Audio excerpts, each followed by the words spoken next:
Hello, everybody, and welcome to the launch party for my book, Money Moves. This has been a long time in the making, and it's just been such an amazing team of people that have come together to help me in all these different ways. So I'm really looking forward to our live stream event today. And part of this process is I've got a wonderful book launch company. They do this all the time, so they assure me that this is an excellent process.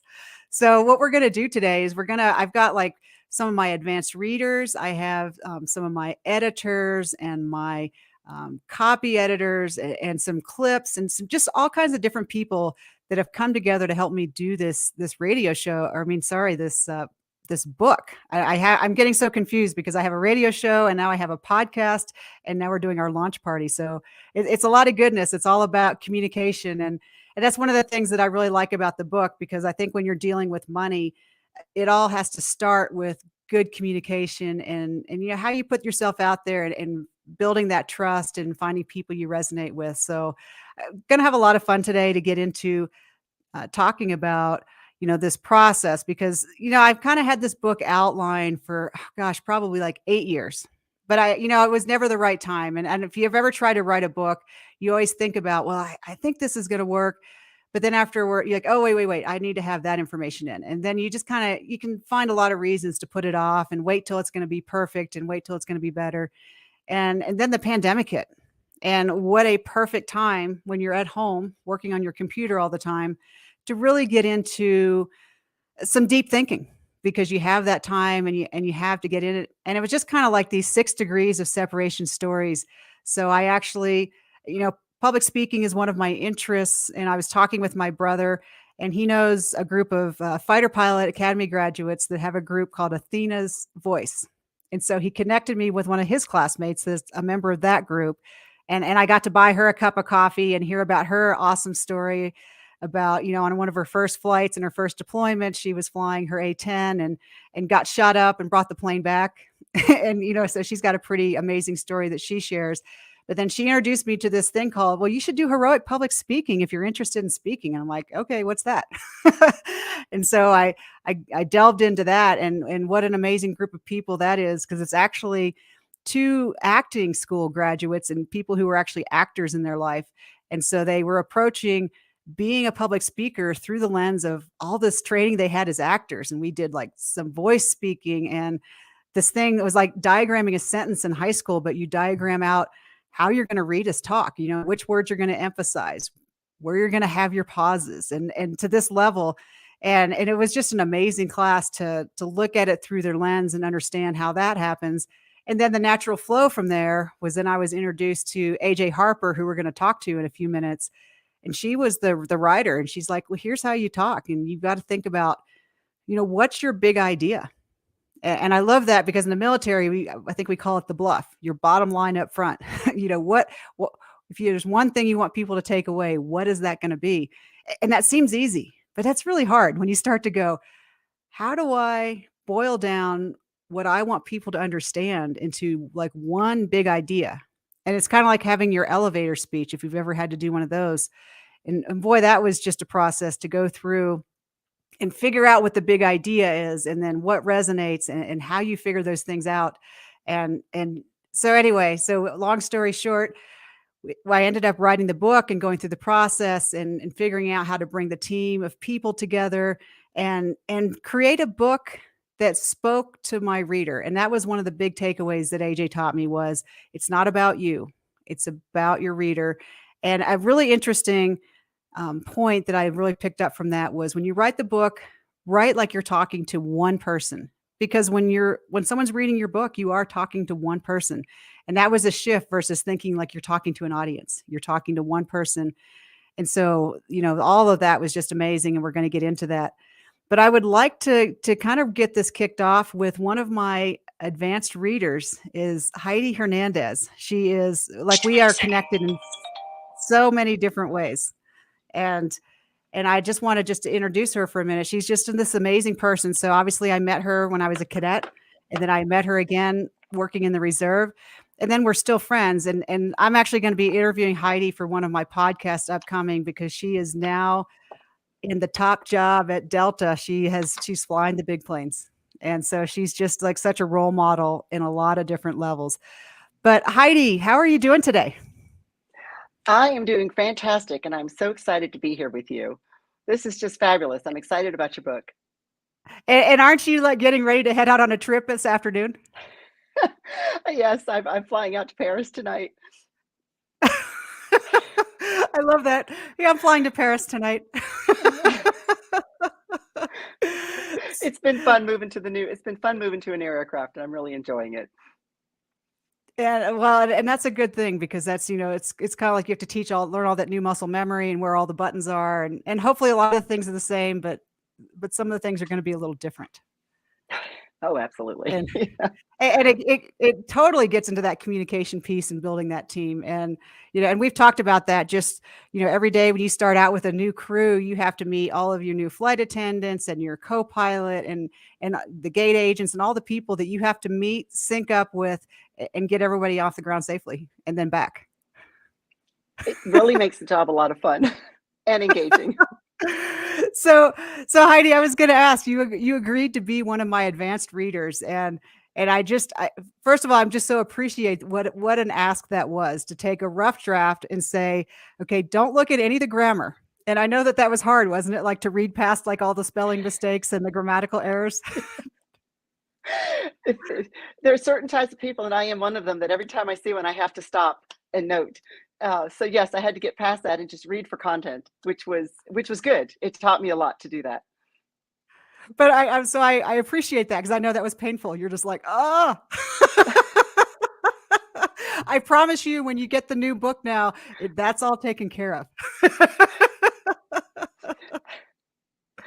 I have found one error that I'm not going to admit to, and someone else will bring it up. But you don't want me to bring it up. It's just extra. So what was that like, to go through and kind of read a book like that, be an advanced reader and be able to, try to offer helpful feedback, but then you're also my friend. So I'm sure you didn't want to hurt my feelings. How did that go for you? It's actually, I think, almost easier when you're reading for somebody because I know you, I know your dynamic, I know your processes, or not really truly, but some of them. So reading Right. it and then thinking about you, and when I read the book, I actually heard your voice in my head, which was nice because it was like you were talking to me in the book, not just to the generic public. And because I know you, I could personify what I was reading as coming from directly from you to me. And it was so reading that I could get over all the little things that, of course, get fixed during the editing process and read for the content. And then being able to talk back with you about the things I heard I found it very easy because I did know you. So it'd be like talking back to my friend saying, hey, did you mean this? Or you said this, is that what you meant? Well, I'm going to specifically talk about that first page comment that I brought to you the first time. Is Oh this yeah, really definitely talk about that. what's this? Yeah, let's talk about that.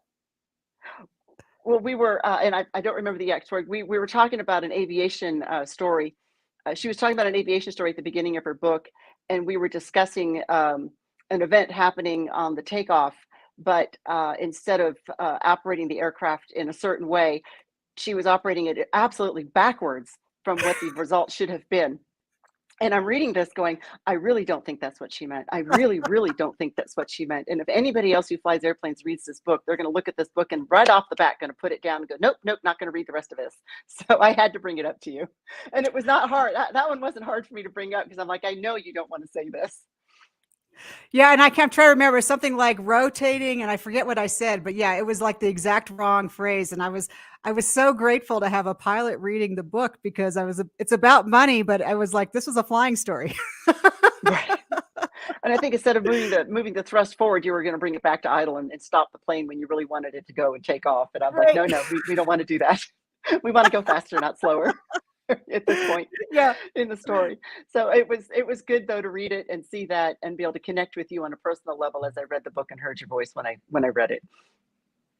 So I really appreciate that. And so I'm just wondering, like, when you were reading the book, did it make you think of one of your big financial challenges that you had that you might be willing to share and go, yeah, I resonated with that.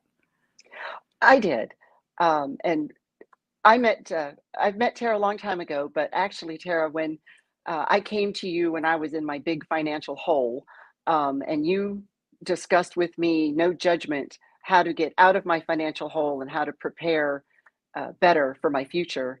Um, when I was reading your book, you actually put in that book many of the things you had discussed with me. And I'll be specific with that. I had not prepared for my future. I had had a 49.5% pay cut at the moment. My retirement had been defaulted on. So I had no financial plan in front of me whatsoever. And I allowed myself to get into incredible debt with no ability in my mind to get out of it. You were able to come and talk to me and give me a plan. Again, without judgment, that was good. Give me a plan on how to get out of debt, how to protect myself, and then how to get a strong financial plan for my goals and for the future. And I think reading your book, it also stressed about what you want in your life, how you're going to plan on getting there, what are the steps you're going to need to. It's not a how-to book, but what do you want? How do you plan on getting there, and how to protect yourself were some of the three biggest key takeaways you gave me. Um, and reading your book and discussing all the financial things that go on in having a long look at your financial health and not just a small beam-like look into specific parts of your financial health, I think are the best benefit. And having a good personal relationship with a financial advisor is key to all that. And I Mm. think you did bring that out very well in what you presented to us and the gift you gave us in your book. Oh, Heidi, thank you for that. Um, and I was wondering, just like, this is one of my favorite questions. What's something you know now that you wish you would have known then? Like My even biggest back. key take, look, knowing now, I think one of the big shockers I had from talking to you and reading is protection, protecting myself, protecting my assets, protecting my future, future goals, future retirement, future anything, and protection on that. And I don't think people protect themselves enough, either with savings, with insurance, definitely underinsuring, but protection also in your goals. How do you protect your goals? If I want something, how do I get there and how do I protect that? That was something I had never discussed with anybody until I talked with you. That's Heidi. I love that you said that because that's one of the, for me, I mean, making money is nice. I mean, we all need that, but that's not really a motivator. It's about the aha moment when for me, when I see somebody else go, ah, now I get it. And now I feel like I'm in control. That's the real win. Yes. So, I so appreciate it. You know, you were probably one of my first, I say, real clients when I got started. And it was Yeah. unexpected because I was just excited talking about what I did. And it was fun that it grabbed your attention. I'm like, oh, because I hadn't even been thinking about working with you. And I was just like, I'm just like sharing with you what I do because you're my friend. And Tara, I will have to tell you that if I was one of your first clients, you probably got a lot out of me as a client because I know I was a tough one. I had a lot of problems when you came to me, completely unprepared for the future, completely in a position where I looked at it going, there's no way I can get out of this. And you were just so able to ease my fears, ease my stress, show me a plan. And when I actually enacted that plan that you gave me and got to the other side, I will tell you, I was actually looking at my money differently, looking at how I went about decisions. I now go and call for advice before I make a big financial decision. I have a structure where I go, well, this may not be the best idea because it doesn't fit this big plan, but also realizing there are so many layers to good financial health. You just can't have a goal and say, I want to go do this. You really need to have a financial plan to get there because life intervenes and you have to have plan B. and, so, And and you C gave and me D. that plan B and C and D. That's right. And with you, I was able to get that plan B, C, and D in place to where I navigate my life now without that financial worry because you were able to help me identify goals, plan for those goals, and make sure I get out of the holes I dug in a very orderly manner. And I think the biggest key is finding a financial advisor you can trust and talk with candidly and believe what they're telling you and do what they say with an understanding that they can hear you clearly and understand what you are trying to convey to them. That's the biggest thing Yeah, I got from working with you. I love that, Heidi. And I would just say that also, uh, you're just like everybody else. Nobody has it all together. So don't feel like you're behind, because we all have our Right own behind. little individual. I always say on my radio show that there's no such thing as the average American, because we all Yeah. have our own little thing going on. Yeah. So, Heidi, I'm so grateful that you gave me some time in your day when you're getting ready to take off. Have a very safe trip to Paris. And, I will talk with you again soon. And I'm excited because now we have AJ Harper here, and AJ is my editor. Hey, Hey, Tara. AJ. Hey, happy And AJ, birthday. yeah, thank you. So I'm so glad that you were able to get some time here in the schedule, Yeah, of because, course.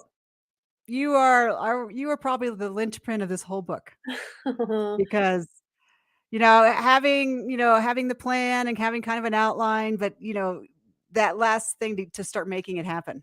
And that was just, I was just talking about, meeting you in HPS. And as soon as I heard, you were talking about like the big idea, and then we've got to have our teaching points. I'm like, oh, okay, what's this workshop thing? I remember asking Amy, so who's this AJ Harper, and can I meet her? And I remember Amy going, well, soon, not yet, soon. And I'm like, she's what I need now. She's going to bring that. So, I was just, can you just share a little bit about like, what is this process like? Because I mean, you do this all the time, but how do you bring your A game for every person that you're helping? For me? Yeah. Yeah. Well, I just care about all of you so much, and I want so badly to have better books in the world. So that's what drives me, but it's the same as what drives you. I mean, you brought your A game to this book. How did you bring your A game to this book? You know, you care. That's really it. It's the same. It's the same thing for you. It's the same thing for me. Same, same. We care, or it's a sickness. I don't know which.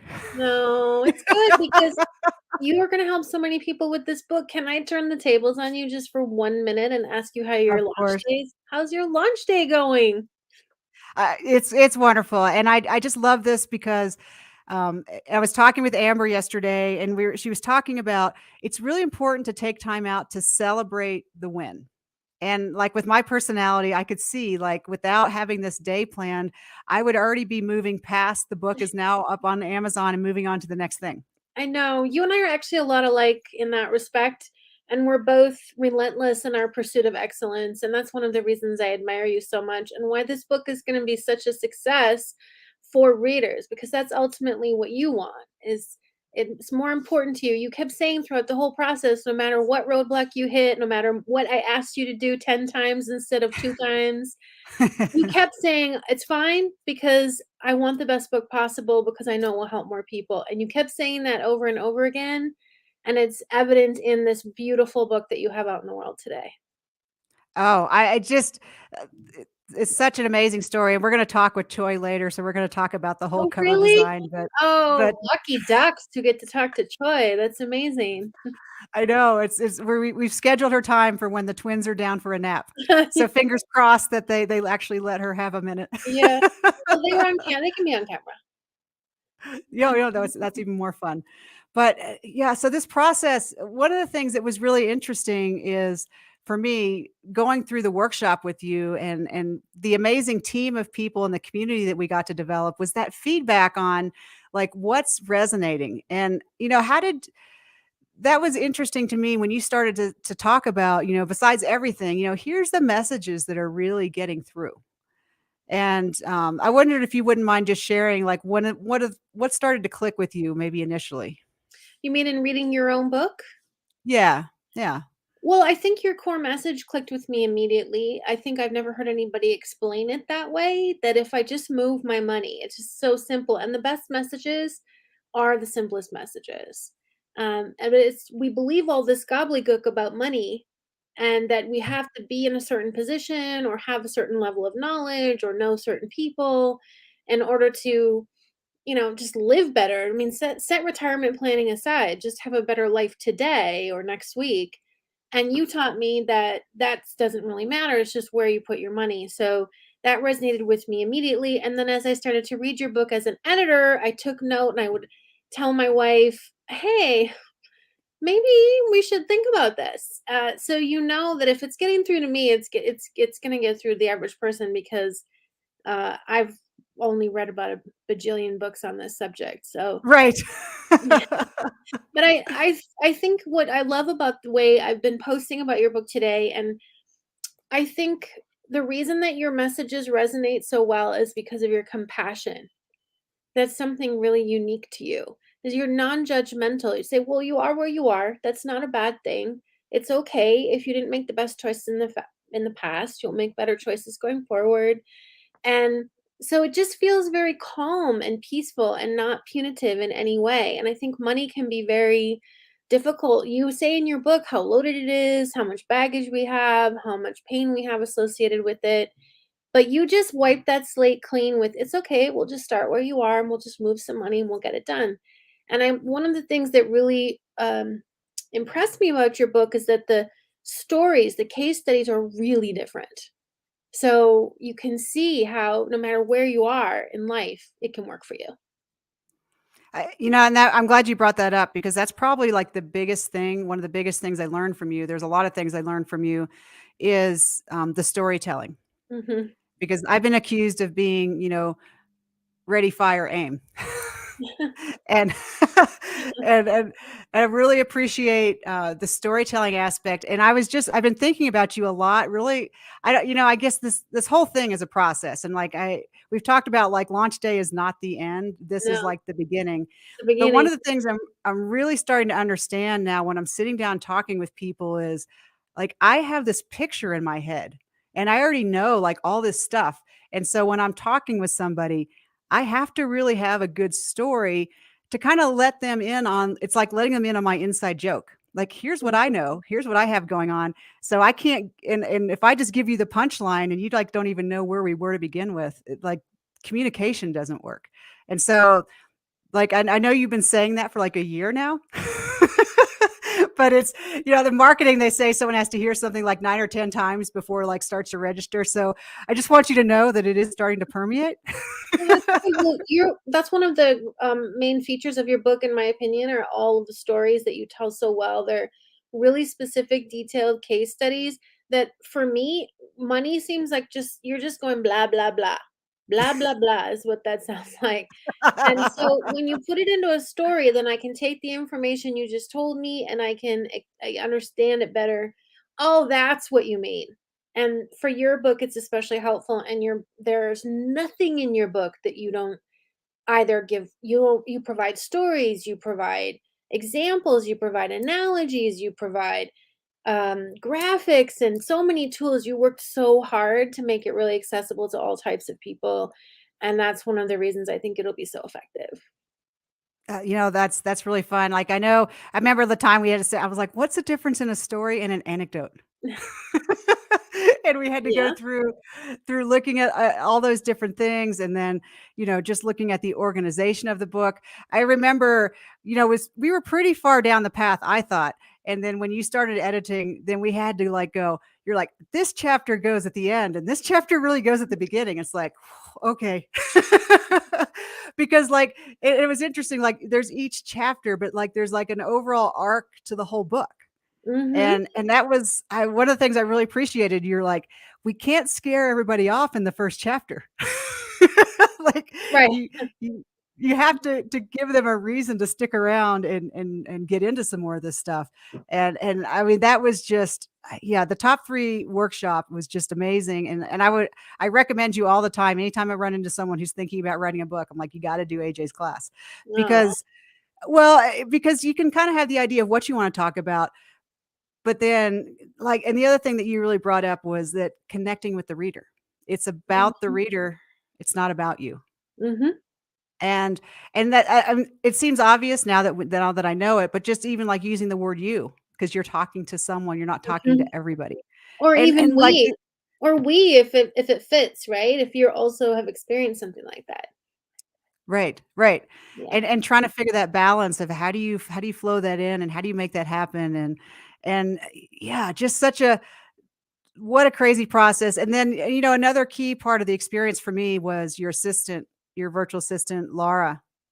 What a gift she is, because she was always like right there on the spot if you had a question or you needed to find something. So like she's worth her weight in gold. Yeah. So she's actually, I would say, dean of students, I mean, she's really focused on Yeah, uh that's much better.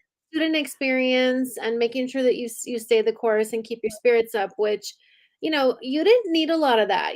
I'm always talking about your positive outlook, and you had it throughout the whole process. You kept strong through the whole process, and I was really impressed by that. So yeah, that was it was nice. One of the things I liked and I like how you do it. Like you don't just take anybody into your workshop. And part of our interview process, I remember you asking me like, what did I want out of the class? And I remember going, well, duh, I want to write a book. but then but then I thought about it and I went a little deeper and I'm like, I want to interact with people that are doing the same thing that I'm doing and have a clue Yeah. about, what's happening and what's going on with the process and like the craziness that you go through, the mental craziness that you go through. And so I'm looking here, AJ. I don't know how your time is, but Zoe's supposed to be here. I don't see her yet. Do you have a few more minutes or do you need to I'm go? here for you, Tara. I'm happy to be here. Because I can talk to you all day. Now, I'm really hoping so for those watching, Zoe is my editor, and of course I met her through AJ, and she was just fabulous. And I will tell you, there was a point, AJ, when she was editing my book where I'm like, does she really have to like identify every problem? So she's your copy editor. Yeah. So you Yeah. can, that's the thing a lot of people understand is how much work was involved once Tara even finished writing the book. That was its own adventure. And then it's the adventure of editing, which is multiple rounds with a bunch of different people. I'm just the first one on the list. I'm just the Well, first right. one And now.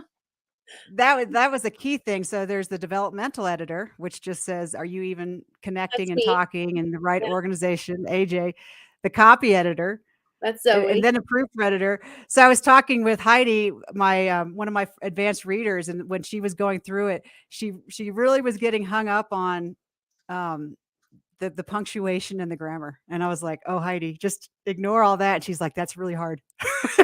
It's really hard to read through. I said, don't worry, we're going to have people for that. Yeah.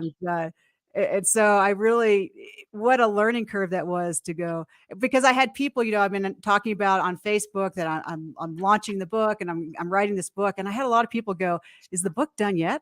When's the book going to be done? I'm like, Yeah. oh my, no, it's to have a quality book. There's a real process behind it.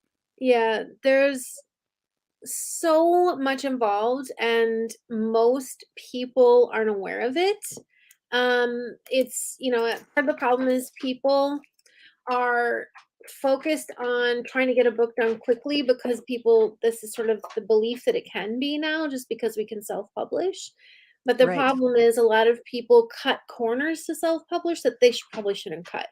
Not probably, Or they definitely. don't even know they're cutting them.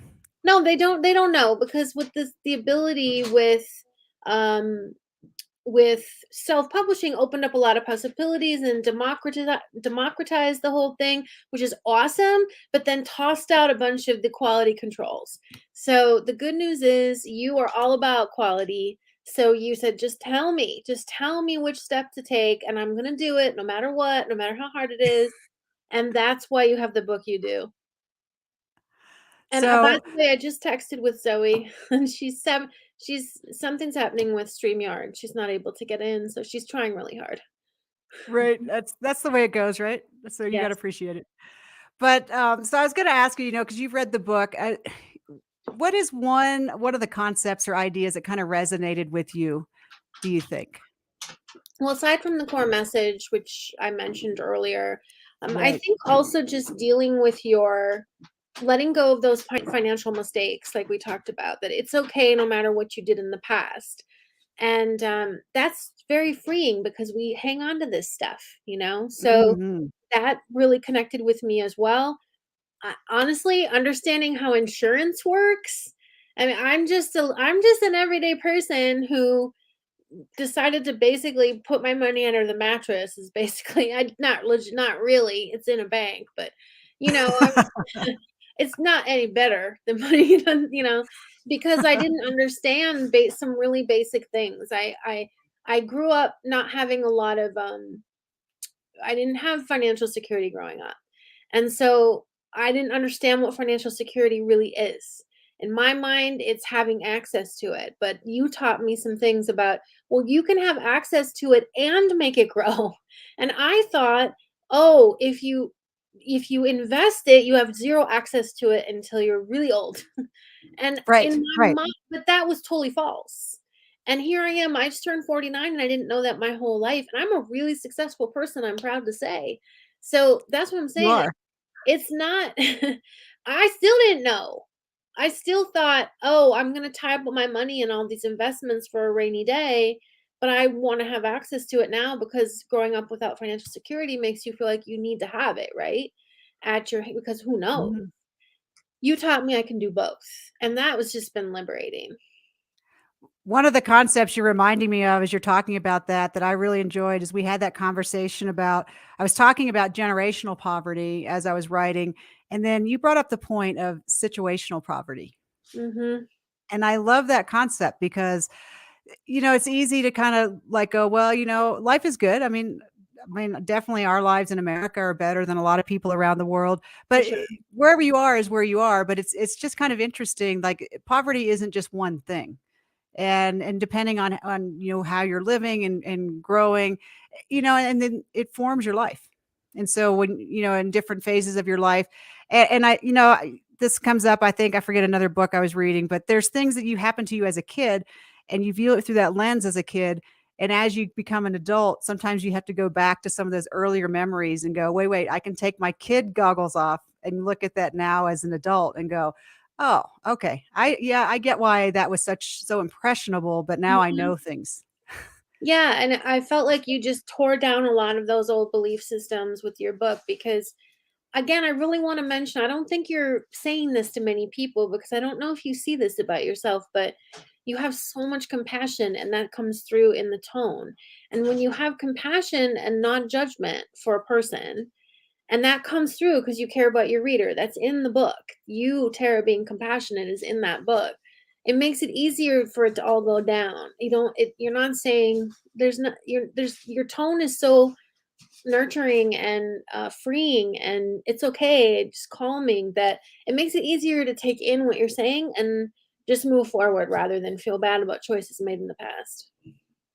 I'm so grateful for that, and I think that was definitely a collaborative part of this process from the workshop, and the way you set it up so that we did like our different reads, and then we had feedback from everybody, and and I think you insisted on it. I think it was one of Mhm. the rules. Well, not So everybody follows the rules, so that's fine, but, I mean, it stands to reason that you would spend months and months working on a book. You should then check and make sure that your readers actually benefit from it in the way that you expect them to.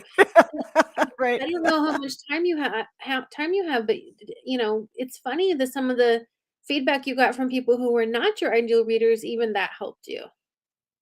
Oh, yeah, and that was one of my favorite stories where, because I had quite a few Air Force people give me feedback, and I think we reached a point where you're like, I always know when it's your Air Force people. Because they don't just say what they want you to fix, they tell you how to fix it. Yes, yes. And and I think that's a funny cultural thing because in the Air Force, we are taught, you don't make a complaint unless you have a really good solution. And so from their perspective, they're like, well, I can't tell her I don't like this part if I don't tell her how I think it should be done.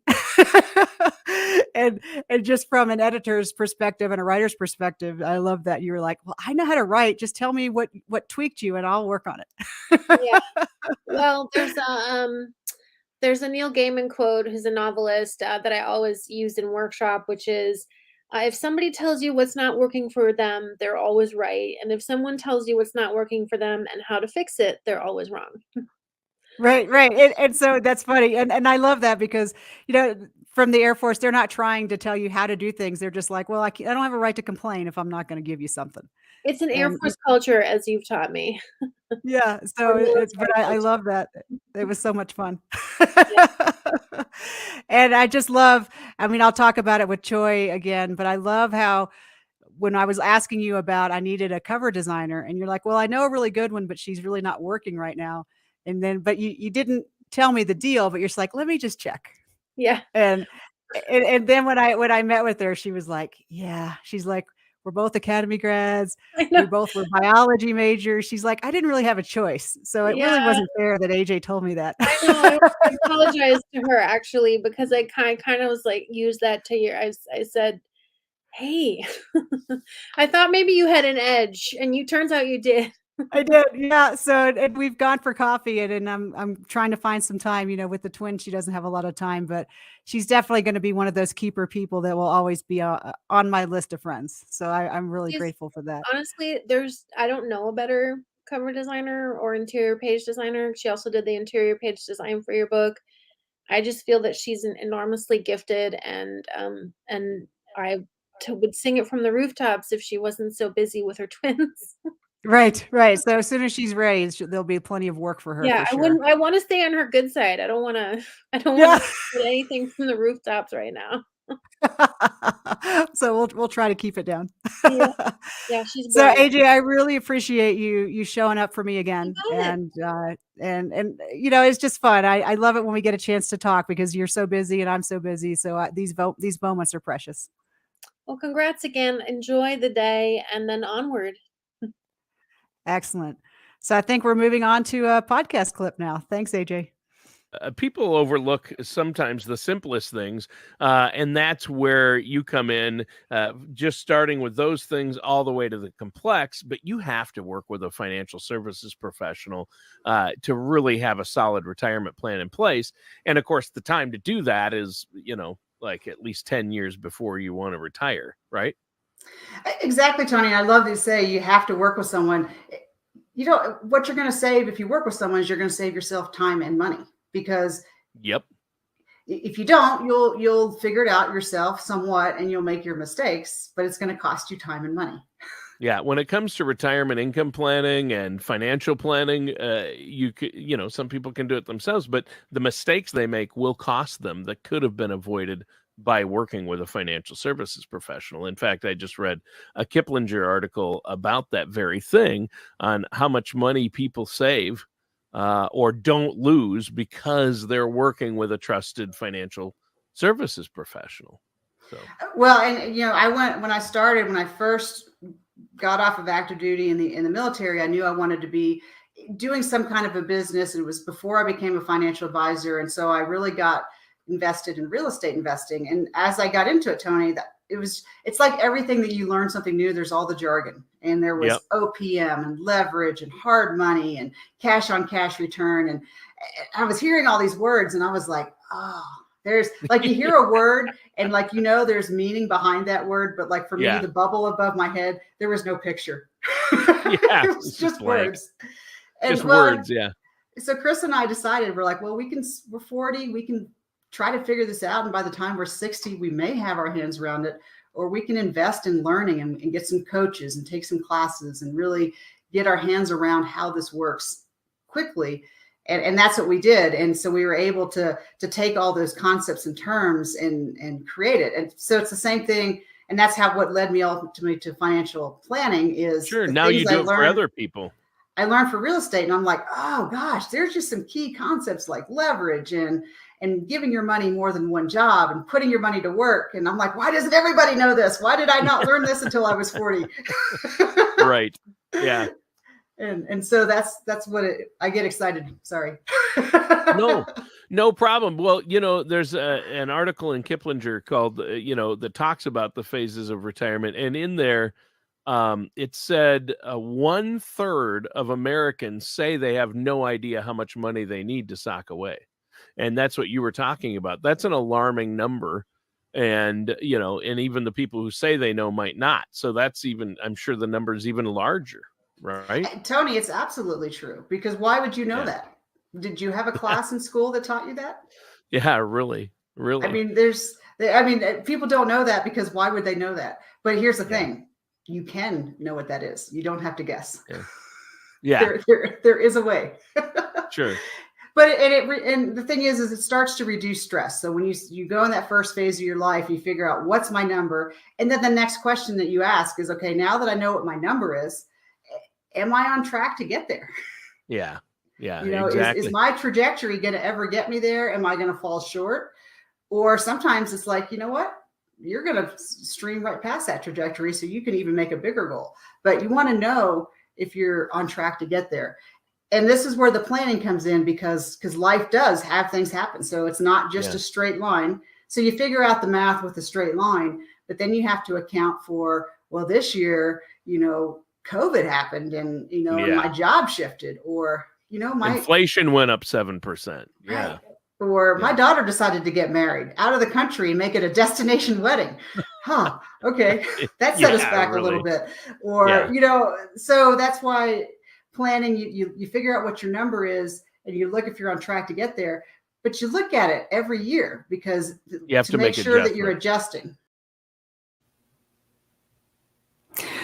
So that was a fun clip. I get to do this radio show with Tony Shore, and that was one of the most fun things I had happen was I got introduced to this concept of why don't you just start a radio show?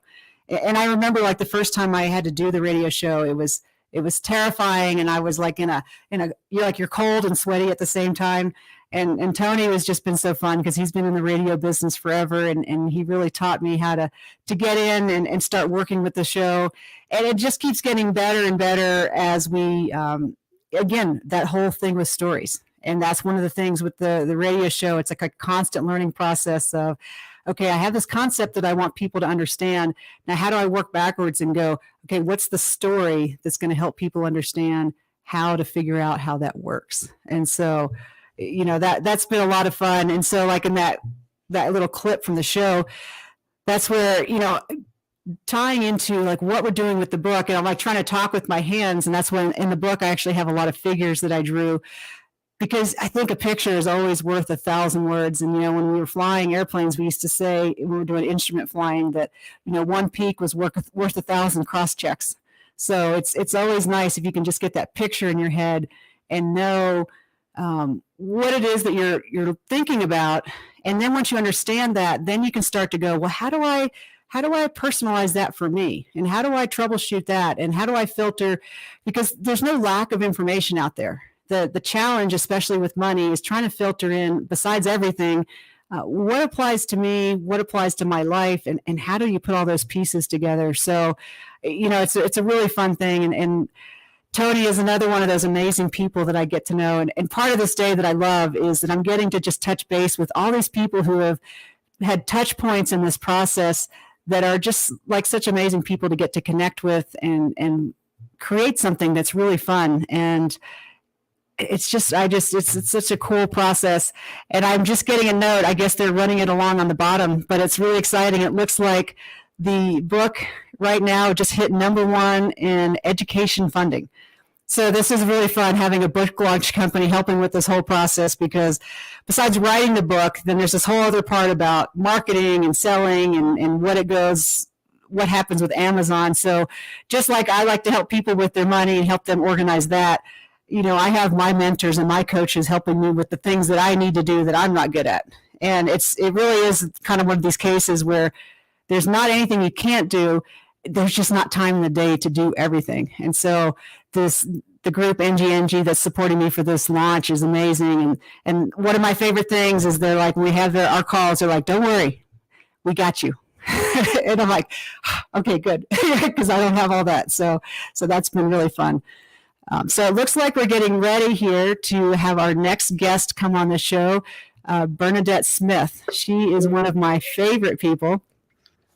I got to meet Bernadette during the COVID, during our HPS class, and so much fun. Like the first time I saw her talk, I'm like, okay, I got to know who this lady is because she's funny. And so, Bernadette, I don't hear you. Sorry, my puppy is digging into the plants. Come here, Roy. Come here, Roy. He'd rather dig in the say dirt. hi. Hold on, could you give me a second? I'm going to bring Roy onto my lap so he stops digging. Oh yeah, awesome. So I had to chase off my cat earlier. Like I've decided when I'm stressed out, that's when she really wants to hang out. She's like, "Oh, can I be on your keyboard right now?" I took him for a walk right before this, hoping that this wouldn't happen, but he's licking his lips from playing in the dirt. Just anyway, it's great to be here with you, Tara. Congratulations on the book. Super exciting. It was when you just got done launching yours pretty recently, and how did that go? Do you ever reach a point where you're like, oh, I don't know if I'm going to get this done? No, I felt like I was also in really good hands with NGNG. The writing of the book was the hardest part for me, because it's a lot of work. I worked on my book for years on and off. And then once I finally figured out exactly what I wanted to say and felt really good around my point of view, it sort of came more naturally. And at that point, I knew that I had to get the right marketing support because my message was too important, just like yours. So it matters. I loved it. One of the things I really resonated with when I met Bernadette is she talks about diversity and inclusion. In my Air Force role, we're always dealing with that. And she had such a good way to approach it and educate it and humanize it. And so she's now one of my references. And I love that because I think it was about 2 months ago, I got a person looking for a speaker. And I'm like, I know, Bernadette, you're too busy for this, but do you think you might know somebody that could help? Sure. Absolutely. Thank you. Thank you for that. Thank you. And, I'm really excited about your book. You have a really important message. And I think that you have a really unique tone that matters so much in these conversations when there's a lot of fear around money and personal finance. And I think you approach it in a really accessible way. And I actually think that's something you and I have in common is both of our industries can be intimidating for people. Yes. And I think we both approach them in an accessible way. I love that. And I love, obviously how you use humor, which I think is like a key for everything. And I'm always trying to think about with money. It's tough though, because how do you deal with that? Because money is highly personal. And one of the things I've really learned is that it's much more to do with emotion than it is to do with math. And how do you deal with that when you get in? I will tell you that my journey towards money and abundance has been a rocky one. I grew up with a scarcity mindset. I had immigrant parents, and money was something that it always felt like there was never enough, even though there was actually. But my dad was really frugal, and I never really understood the concept of abundance, and it really held me back in my business because I wasn't willing to invest. And a few years ago, I decided, this is really the thing that is my biggest roadblock right now. And I read the book, You're a Badass at Making Money, and diligently did all of the exercises and all of the mantras and all of it to really help myself shift from a scarcity mindset to an abundance one. And that has been transformative for me. And it's paying off in big ways. I love that you said the mantras. It reminds me of the Saturday Night Live skit. I'm good enough and I'm smart enough and doggone it, people like me. Absolutely. I have here's my secret mantra. I guess it's not going to be a secret anymore. I expand in love, success, and abundance every day and inspire others to do the same. Oh, I like that. I'm probably going to write that down for myself. That's a good one. It is. Well, and I don't know if Amber talked with you about that, but when you did your launch, but one of the things she talked about was taking this time out and this day to really celebrate, I just wrote a book and it's actually up for sale. And to celebrate this moment, she said that the authors that take the time to celebrate this with all the people that help make it happen, things start to move quicker. And for the people that forget about it and they just move past it and go, well, it's not even important. She's like, they struggle a little more. And so I think mantras matter. They do. And honestly, one of the hardest parts for me in this process or in the marketing process was asking for help. because you're not going to have a bestseller without getting a lot of help, right? But asking for help is vulnerable, or at least it was for me. But, you know, people showed up, and you're experiencing it as well. You have a bestseller, like people showed up, but it doesn't happen unless we actually, you know, vulnerably ask for help and invite people to celebrate this with us, because it is a huge accomplishment. Yeah, I'm glad that you're saying that, because it's been really hard asking for help. And so I'm so grateful that I have like these virtual assistants who are amazing to help me. But just asking, telling people, I'm like, hey, can you buy a book tomorrow? I'm like, it's a little cringeworthy. I'm like, it's not too expensive. Just buy one. But, Yeah. and, you know, and some of the proceeds will go to a good cause, but right away it's yeah. So it is, asking for help is a hard thing. I remember taking a speaking course years ago, and that was one of the messages that the teacher was saying is you have to learn how to ask for help. That vulnerability has to be there, and to build relationships. And like, I know it here, but I'm starting to feel it. And that's, I think that's when the shift starts to happen, when you don't just know it and you start to feel it. So I'm wondering if you could kind of share like a thought about, especially since you've done all this work on yourself with money and from being raised, what's something you know now that like you wish you would have just known sooner? I guess the main thing has to do with mindset. The main thing has to do with really the karmic nature of giving and receiving. And, you know, the fact that the money is really infinite, you know, and that I am Right. abundant. Like all of that mindset stuff was the hardest part for me, and the stuff that I wish I'd learned sooner. You know, a lot of the other things are, obviously there's a lot of details to it, but, you know, in terms of investing and all of that stuff, those are kind of harder skills, like more tangible skills, I should say. Right. They're a little more black and white. You just like have to learn them, but you have to believe them first. Exactly. Yeah. Exactly. Yeah.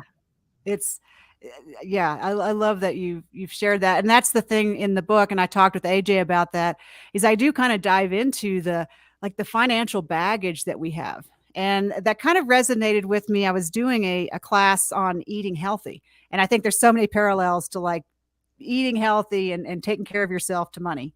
Because, you know, it's one of those aspects of life. Like, you know, you have your spirituality and your fitness and your health and your, you know, all your job, all those different things in your life that are happening.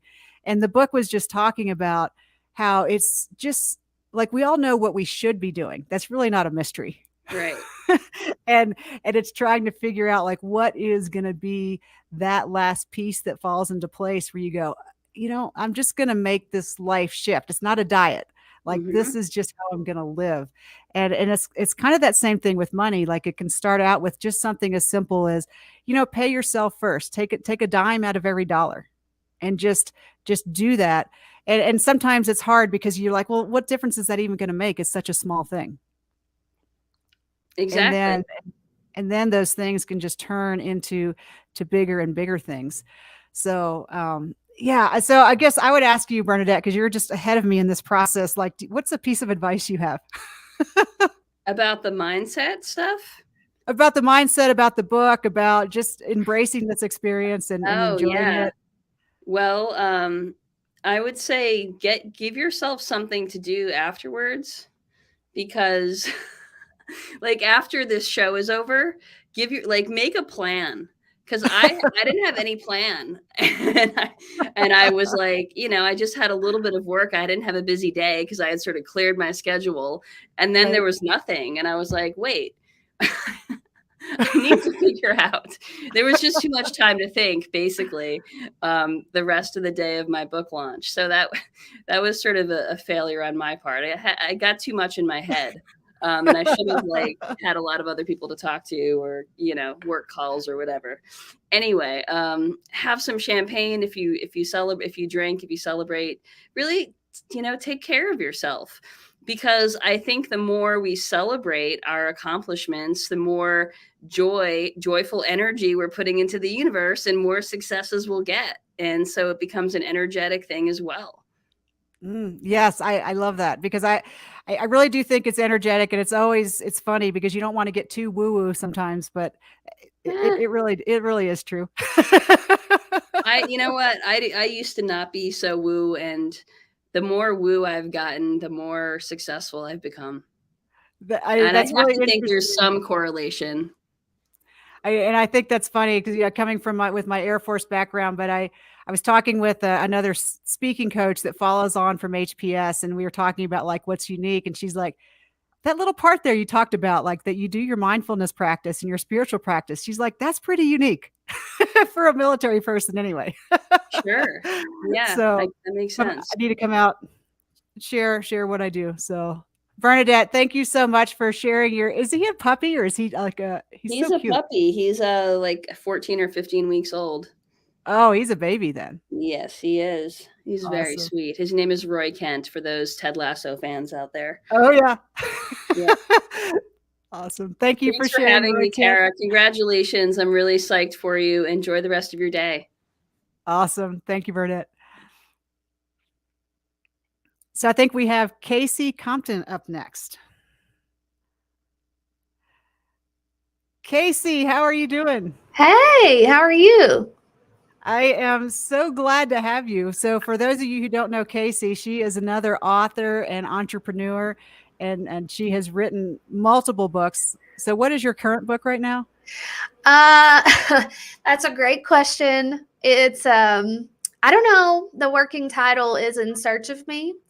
It's about letting go of the belief that society kind of gives us that we need to be doing more and looking within to find fulfillment. I love it.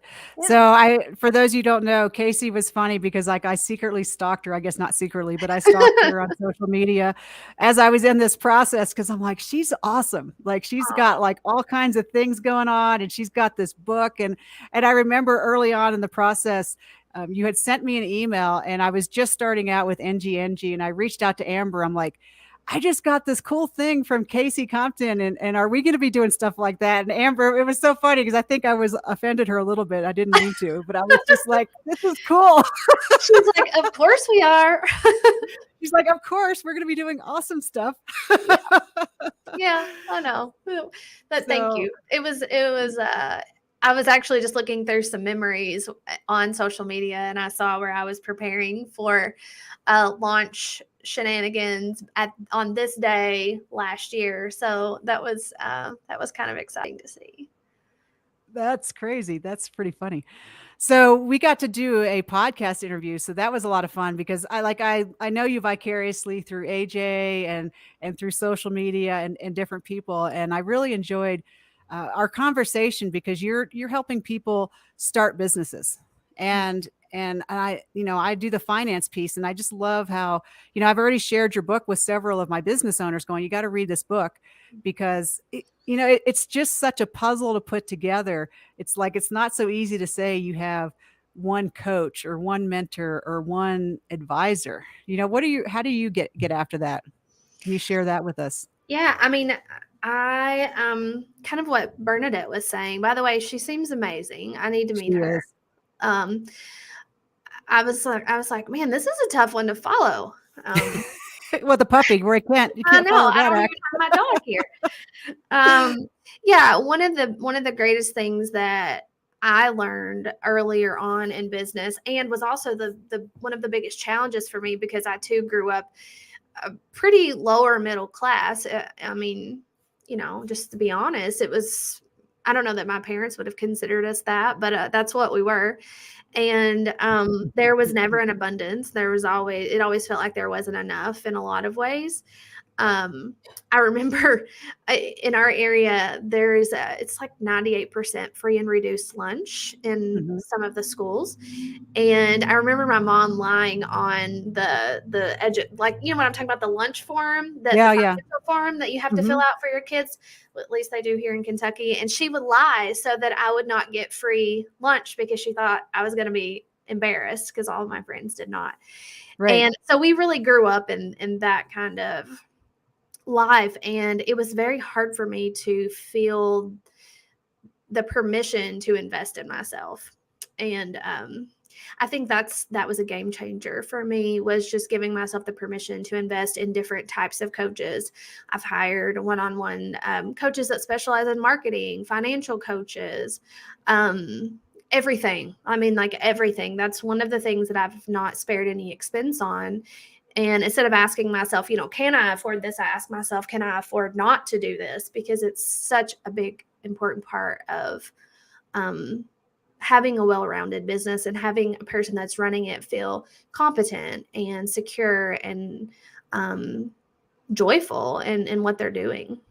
I love that you shared that, because like when I started out, coming from the Air Force into this business venture, it was a big emotional journey, more than it was about like the actual work. And, from when I was in the Air Force, you had computer support, you had all these things. And then when you start your own business, it's kind of like you and yourself until you start to create that team. And I felt like when I started that I didn't have enough money. So, my first website I built by myself. So I learned how to build a website and built the website. And then I'm like, oh, now I got to create copy. And I'm like, what? And then you got to tell people what you do. And I'm like, oh my gosh. And it was just on. And it was overwhelming, but I tried a long time to try to be a do-it-yourselfer. And I did a lot of the things, but what I see now as I've grown into this is when you can bring that team of people together and let everybody kind of do their expertise so that you can focus on yours, you really do start to get some momentum. But I asked you about this on the show, but it's a little terrifying in that spot where, okay, you have to do all these things to get everything off the ground, but you're not necessarily bringing in the money yet to support it all. So how do you you coach people through that gap that always happens? Yeah, that's really tricky. And it's a part where, there's easy solutions. There's semi-easy solutions. You can go get a loan to leverage that debt and, to speed up the process. I was one that, I'm really telling on myself. But when I started my first business, I borrowed $600, and it was enough to buy a couch and a chair. And I was opening a therapy practice. So that's, in my head, that's really all I needed. And I'm not kidding. I found all of my furniture at junk stores. I had people that just gave me junk out of their garages. I've literally paid nothing for anything. And so I definitely did it the bootstrapping way, and people can certainly do that. And I'm glad I did it, just because now I'm coaching other people. And it gave me a good perspective to coach from, in that there is a better way. I recommend doing it the hard way, unless you want to become a coach and you want to, you need to figure that out. And that's kind of how I am. I'm very hard-headed, and I just need to do it myself, and I need to fail, and I need to mess it up, and I need to fix it, and I need to learn. But for people that I'm coaching now, it's more of, what's really necessary, how to look at things that are going to move your business forward faster. And sometimes we think it's a website, but it's not. There's other things that can spark revenue that you need to get you, to hire the people and to do the things. But we tend to just kind of go back to the old fashioned way and think, okay, well, I guess I'm going to need this. And in today's world, most of the time, you don't, at least not when you think you do. That's such a profound thing. And I think it took me a long time to get over that. Well, if it isn't hard and I haven't done it myself, I don't know that it counts. Yeah. And like somehow it's more valuable if it was hard. Exactly. You take pride in it. It's like, man, that almost killed me, but I did it. And and you're dying on the inside. You haven't slept for 3 weeks, and Well, and I love it. I was talking with Tony, who is my co-host on the radio show, and he brought this point up, which, a lot of times someone brings up a point and it seems like so obvious once they say it. And he was just saying, like, you can learn about money, but you have one lifetime. And do you want to spend your life making all those learning mistakes that inevitably happen?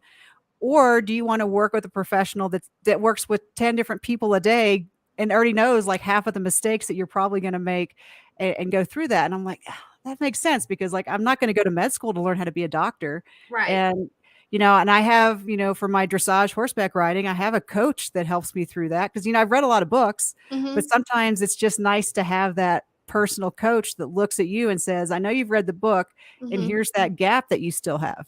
Yeah, it really all goes back to what Bernadette said about mindset. It's the moment, I remember whenever I decided that I was going to pay someone $25 an hour to come and clean my house, and people looked at me like I was crazy. And, when I started talking to them about the value of my time and how if I clean my own house, how much money I'm actually losing because I could be making that doing something that I'm actually good at, which is not cleaning. It was a mindset shift for me. And once that happened, it was like, yes, you hire the people that are the experts. And I don't do anything now that I'm not an expert in. Nothing. I outsource absolutely everything. And I trust the people that I hire. It makes all the difference in the world. Chris and I do the same thing because we just decided, like, early on, and you're early on in your relationship and you're negotiating the who does what. And I was like, okay, I don't want to live in a messy house, but I also don't want to be the maid, and I don't want to be the nag. Right. So how are we going to solve this problem? And so what we finally figured out is we always hire someone to come. So we have to pick up. So it's like that at least once a month. We have to pick up, the same, used to be company would come over and that would also force you to clean. Yeah. Host a dinner party once a month and your house will be clean. Right. So, let me just chat with Jade for just 1 second here. So Jade, Jordan thinks he's coming at 12:40 or 2:45. So maybe we could switch and do Jeannie next. And so sorry, Kasey. You're fine. This is live and on the air. Go right ahead. So, Kasey, I would ask you to wrap up. Like, what is like one thing that you know now that you wish you would have known, way back when financially? Because you're now super successful. So, like, what's something that would have helped you? What is something that would have helped me?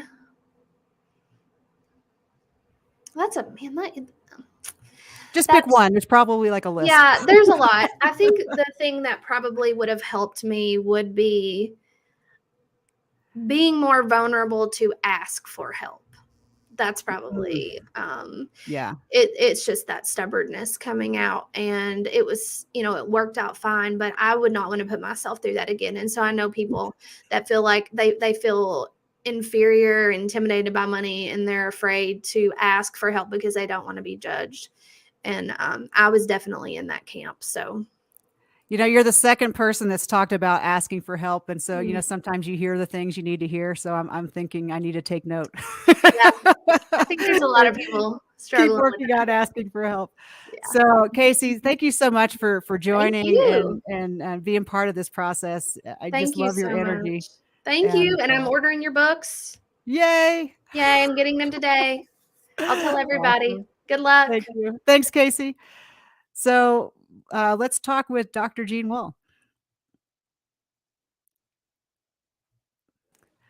There, I've opened my mic. Well, dear, how are you? So full disclosure to everybody, Dr. Jeanne Wahl is also my mom.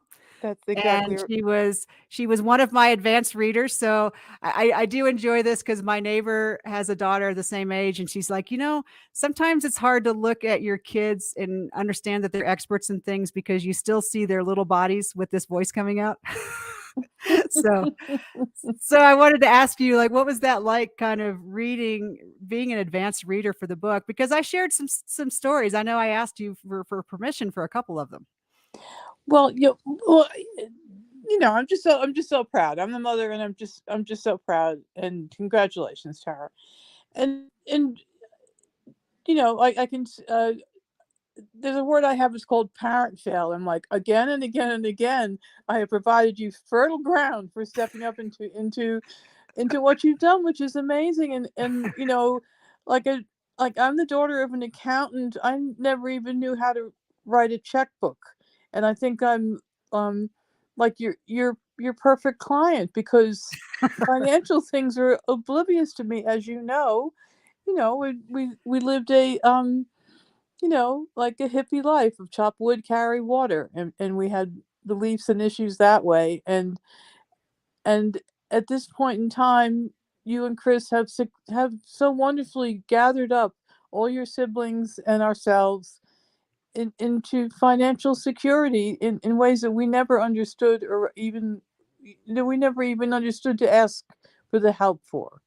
And so there, your book is remarkable, and it is so needed, like in our society where people think there's pensions coming or there's social security, but there isn't. And thank you for all the work you put into helping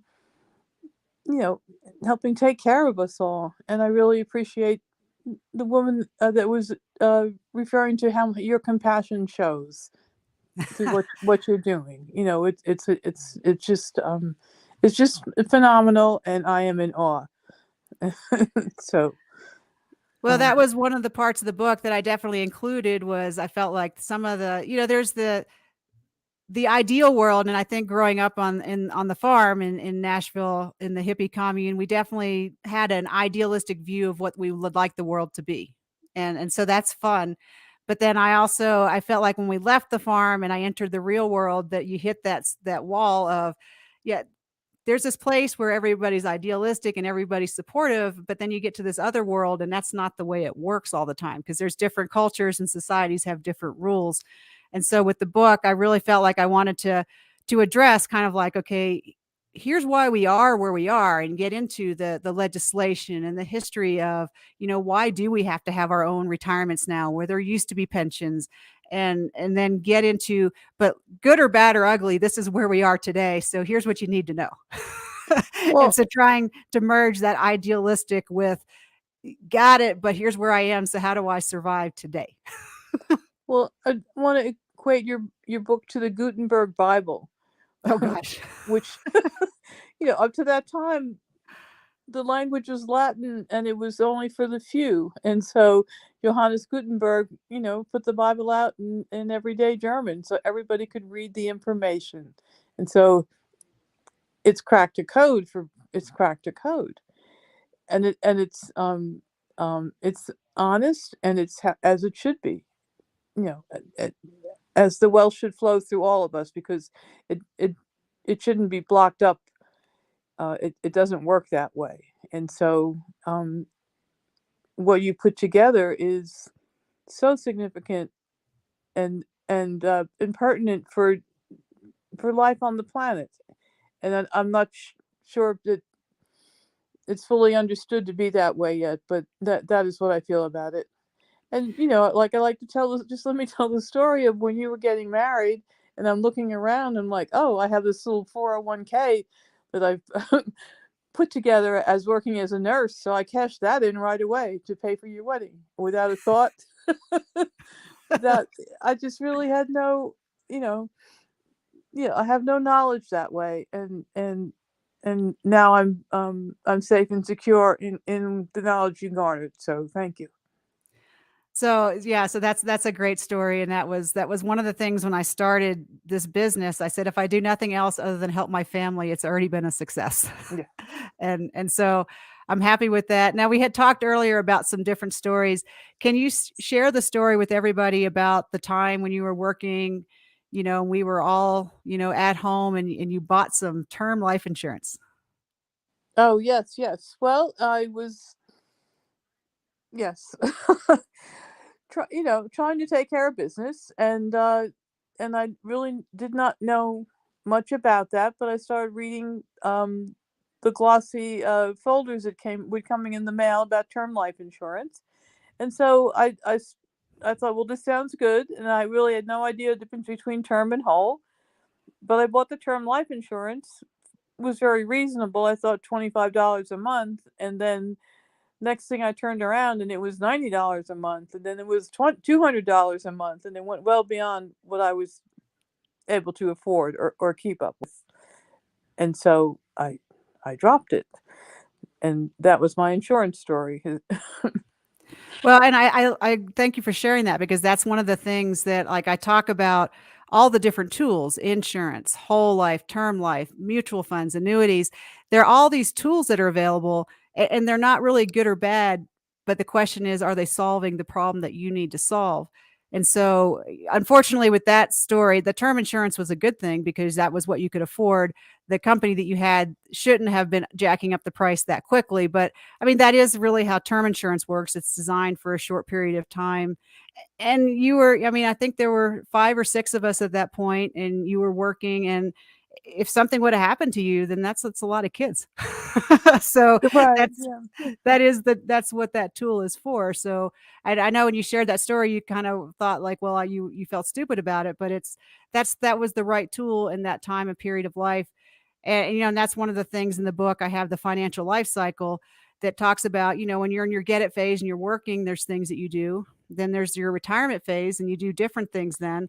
And then there's when you're older and you're looking at how you're going to donate to your charities or leave your legacy. And so something that would have been a good decision when you were 20 is not the same decision you're going to make when you're 60. And so it really is like this whole process of you don't even know what you don't know. So I really appreciate that you shared some of those stories because, and like I think we've heard everyone say is everybody's like, oh gosh, I'm doing full confession, because we all have this baggage of something that we did that we go, oh, I feel stupid about that, or I wish I would have done something different. And I think I would like everybody to take away from this that we've all been there and we all have 2 or 3 of those stories at least. Well, yes, and how much we don't know. Right. And one of your last guests was talking about wishing she knew enough to ask for help. I think what people need to understand is like Social Security is not going to carry you through. Like we're all left hanging here, and we don't really know it yet. And Right. so yeah, it's on our shoulders to provide for our future, not just our present. And like you said, everybody's situations are different and have different wishes and different dreams and different ways they want to approach life. And so, I mean, that's the great help that you've been able to be, for us is put together all the disparate pieces. Like I would like to talk about the one insurance policy that can be used for long-term care before you die. Like at our age, it's impossible it would be too expensive, prohibitively expensive to buy long-term care insurance. And here's something that you know enough about that can be used for that purpose. Well, thank you very much. I mean, that it just feels like we're covered from one way to the other with all our different assets, and it's particular to us. And I'm talking about me and my husband Ernie, and yeah, this was nothing that I had figured out by myself, and I appreciate you doing it. But like I tell you, next time you can be the mother. So, wow. So thank you for being on and sharing that. And I think it's time for me to talk to Jordan now. So thank you very much. Jordan Murphy, what's up? Hey, Kara, how are you?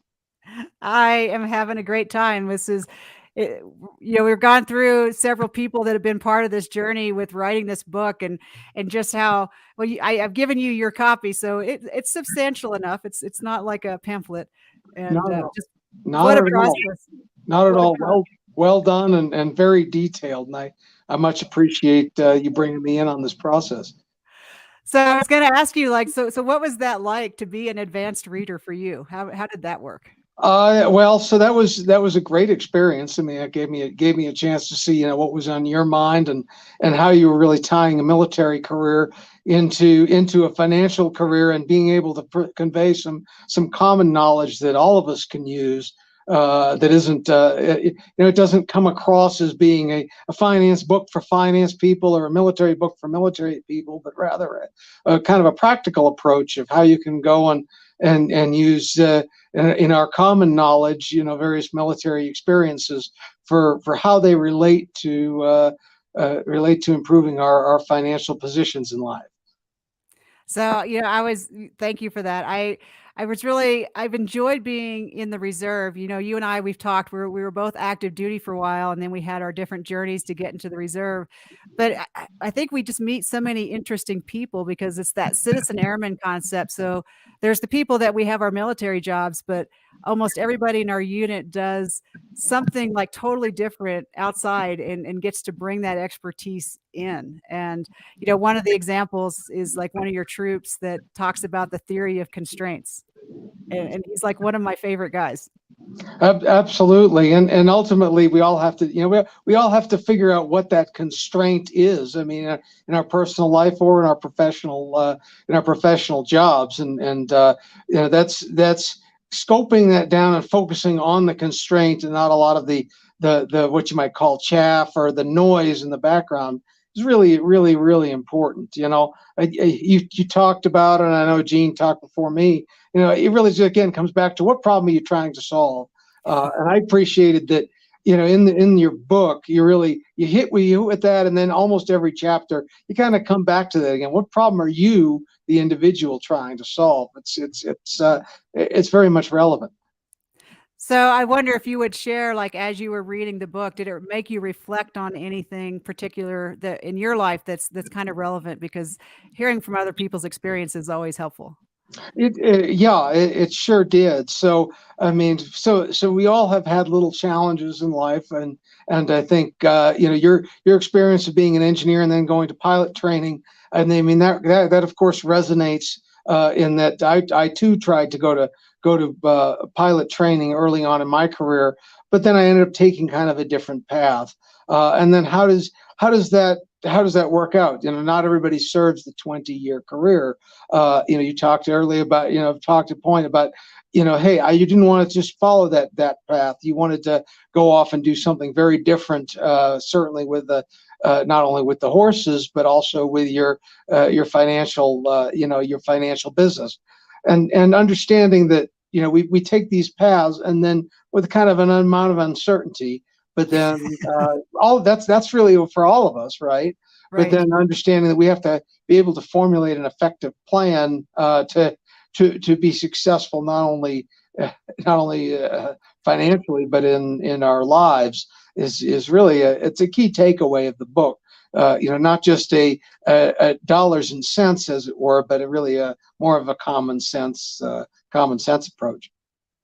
Oh, yeah. So thank you for that. Because I was hoping that would come through, that you really have to, it works better when you take that holistic view. And I wonder if that's something like that you and I have as logistics planners. Like we tend to look at the whole picture because you just can't stovepipe like individual things out, because we're all so interconnected. That's quite right. Yeah, quite right. You know, and I think, you know, I tried to push that message always that, you know, the pilots and the airplanes are good, but there's a lot of people behind making those airplanes get in the air. Absolutely. And don't think you can't minimize it if anyone's contribution, because any break along that chain and it's not going to happen. So can you kind of share if you had like financially something that you know now that you wish you would have known 20 years ago? Sure. So certainly when you look at stocks, and I know you talk a little bit about buying stocks, not for the short-term gain and spending a lot of time chasing the market up and down. I can tell you early on, that was, especially you think back to what the market was doing in the late 90s. There was a lot of that kind of speculation going on, and I wish I'd have known some of that now that I wish I'd known some of that then that I now appreciate, and some of the things you talk about. I think that's pretty good value to accept. Right. And then, so with that kind of in mind, what advice would you give? Because it's always hard when you see young people and you go, gosh, if they would just listen to me. But you can remember being young and probably not being ready to listen to somebody. Right. Well, and that advice is, I mean, I go back to your true statement. You know, what problem are you trying to solve? Where are you trying to be? My early experience with a business with whom I will not name was all about their business and their little plan. It wasn't really about what individual, you know, what are you trying to do? It was, hey, what are we trying to do? And here's our three-pronged approach, and here's what it's going to do, and one size fits all.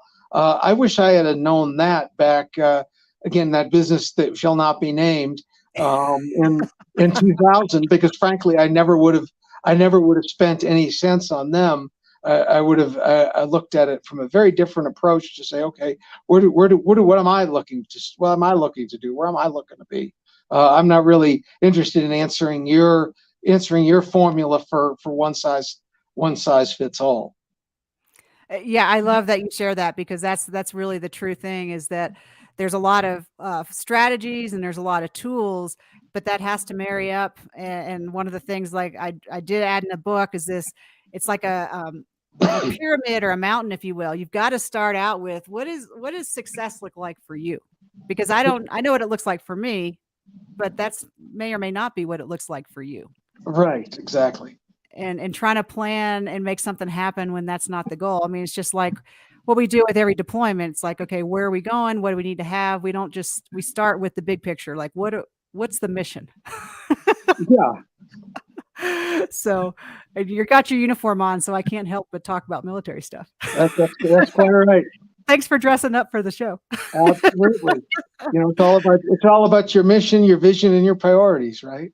Well, what are your priorities? What are your priorities? What are your values? What do you value? What do you value? Exactly. And that's like, hopefully that's one of the things in the book that really comes through, is really thinking about, like, what is important to you? Because for most people, I just don't think money in and of itself is that important. It's the experiences that it lets us have. Absolutely. And when you start to understand, they go, what is important to me? And then let money just be the vehicle that helps facilitate that, versus money in and of itself try to be the focus. Mm-hmm. And so Jordan, thank you so much I know you had to work this in on your long meeting day, but thank you so much for joining. And I think we're going to go to a quick podcast clip and then come back with Patricia.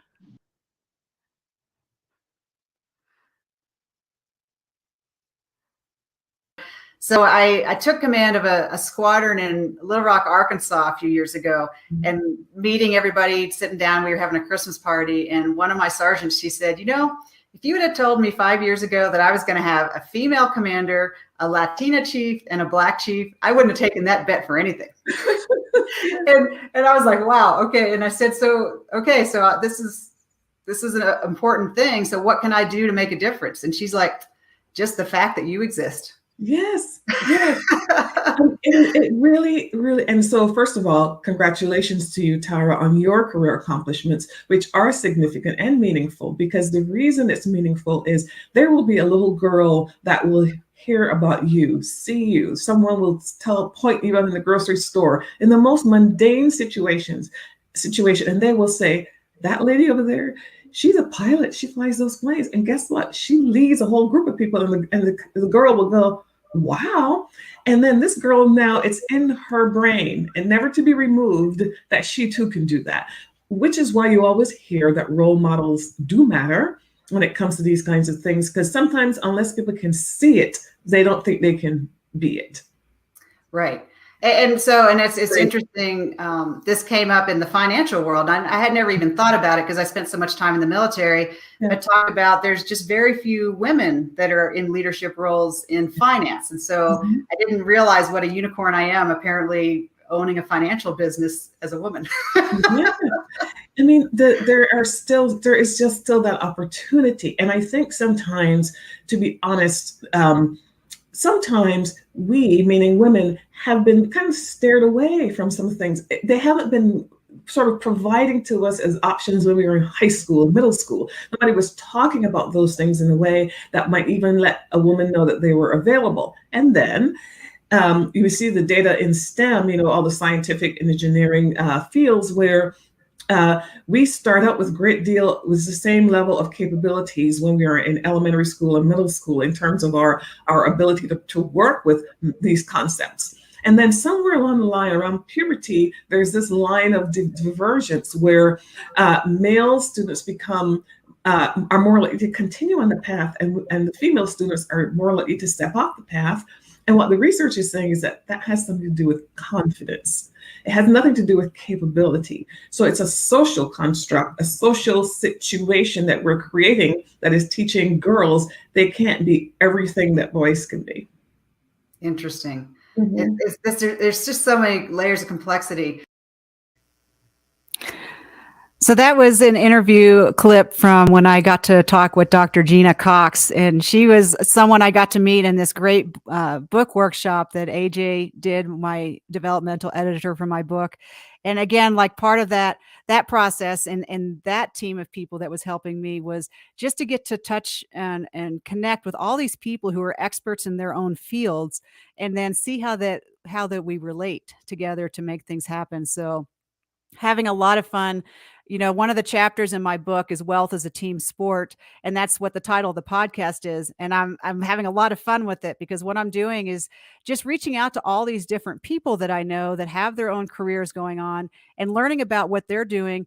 And then you can also tie the knot together with finance, because we all have finance, whether we're business owners in our lives. And so just kind of connecting those dots and letting everybody understand how we're so much more similar than we are different. And I think it's easy to feel very disconnected. And I just am really enjoying getting to do this podcast where I get to bring people together in their worlds and then connect the dots and just see how, even though we're all from very disparate backgrounds, there's just a lot of things that we have in common, and it's so much fun. So I wanted to welcome Patricia, because she is one of the fabulous people that I've gotten to meet. And Patricia, how are you? Hi, I'm great, Tara, and I'm so excited for you. Congratulations on your book. I mean, I think a lot of us would like to write a book, but it just seems so daunting, even more daunting than finance. So congratulations. So, you know, like I said, when you're ready to write the book, AJ is going to be the person to do that. But it was really fun. I got to meet Patricia through a friend of mine from up in Boulder, and she took me to this party, and it took me just like a few minutes to realize, I'm like, these are rich people. It was a super nice house, and I was like, this is pretty cool. And walking around talking with people, I remember I was sitting in the back with one of the women, and it was just interesting to me because she obviously had a lot of money and had very cool experiences. But from my time in the military, I had traveled to a lot of these parts of the world that we had traveled to. So it was interesting to me that we had been to some of the places in the world and some of the different traveling in very different ways, because, you know, I did it through the military service and she did it, you know, with her resources. But it didn't matter, because at the end of the day, we got to just share those stories about, you know, what it was like in Cairo or what it was like in South America, and so much fun. And you know, after that, I was like, I want to be part of this group. And Patricia, can you just share a little bit about what the group does? Because you're actually in the very beginning of my book, because I think what you do is that important. Well, yeah, Tara, I just want to say, first of all, thank you so much for honoring our charity, Capital Sisters International, and for your support over many years, and now calling us out in your book and sharing the profits. We're really grateful. So Capital Sisters International was something I started about 20 years ago when I had my own life shift, my own aha moment about what is my highest and best use. And I took a huge shift in life because having visited 60 countries, worked all over the world, what I saw is that women were increasingly more impoverished than ever, in spite of billions of dollars in private investment, government help, charities, churches. So the primary reason, what we discovered through all the work that I did in international affairs through my career with State Department and US Congress and various international organizations, is that women lack access to finance in most of the world. You know, our issue here in the United States is we don't have enough women like you advising women like me. But women around the world don't even have access to finance, much less a financial advisor. So I decided to start Capital Sisters International in order to provide $100 business loans to women in developing countries. Having been in the Peace Corps in my youth in 2 countries in Africa, what I realized is that these money lenders were charging usurious interest rates, 20% a day. The women were never getting ahead. They never knew what they're going to feed their kids that day. And it was usually one meal. It was pretty horrendous. So what I discovered through a long career around the world was that women are disproportionately disadvantaged because they don't have access to finance. It's not that they don't know how to use the money. They can sell and hustle. They're entrepreneurial. It's just the cost of money. So this is really what inspired me to get involved in what we call microfinance. And very proud to say that we've funded in 25 different developing countries and raised over $12 million, to finance these little tiny microloans that are literally changing lives.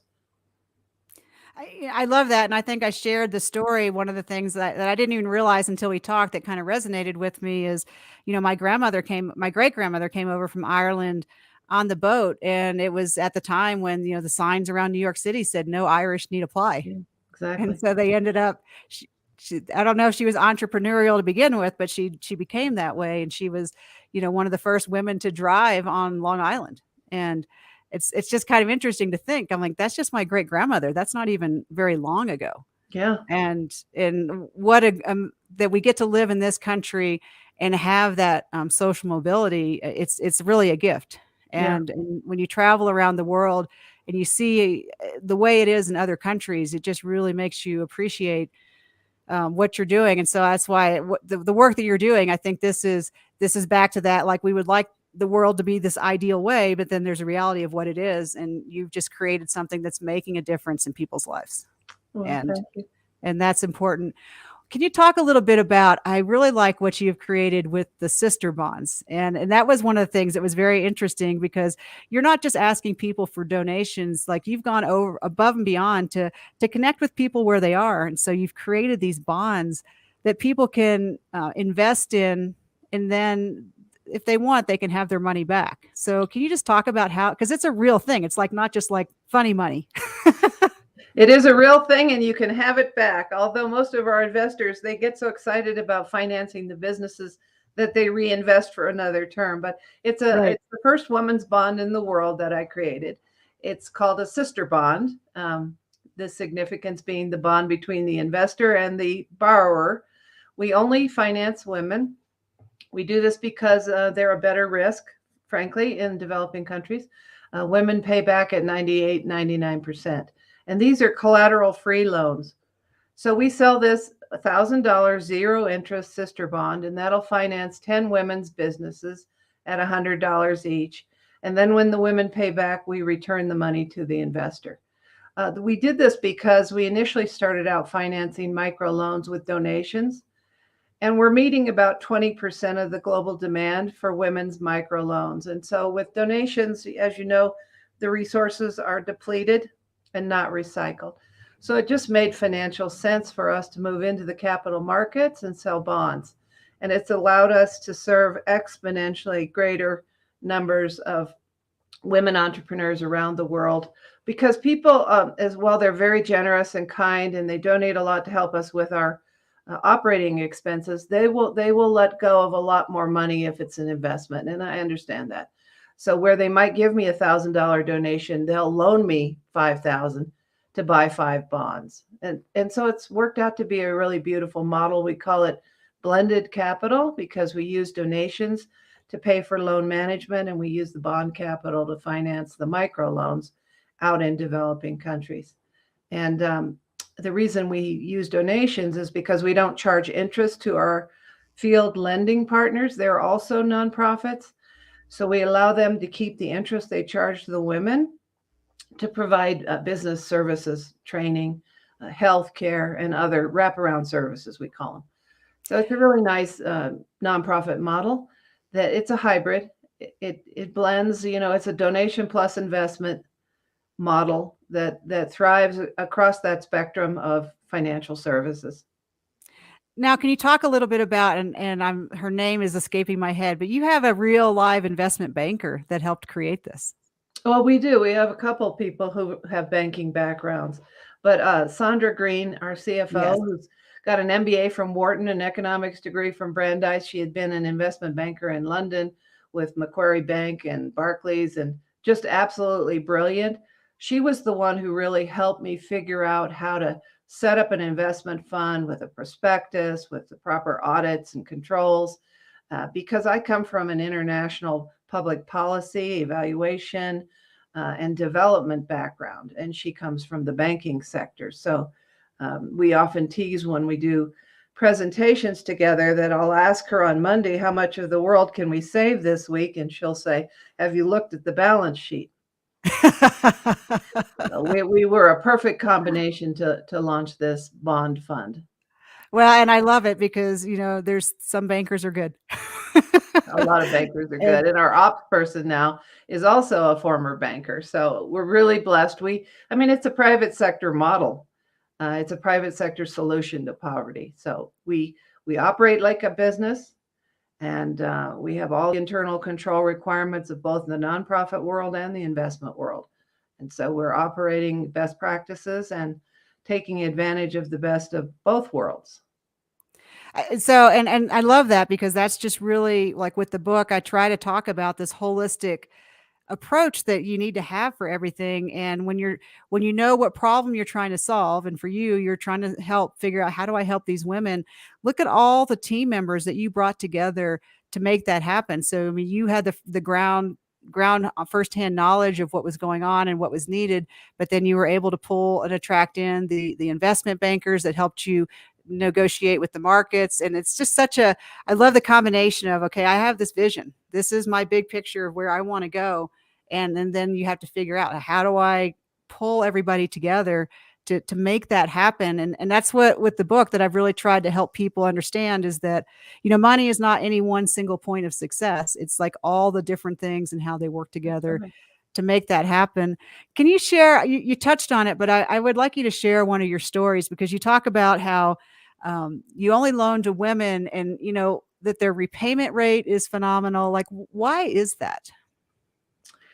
Well, it's hard. It's a complicated situation, but a lot of the research has shown that women pay back at much higher rates. They also invest 90% of their profits back into the business and into the family.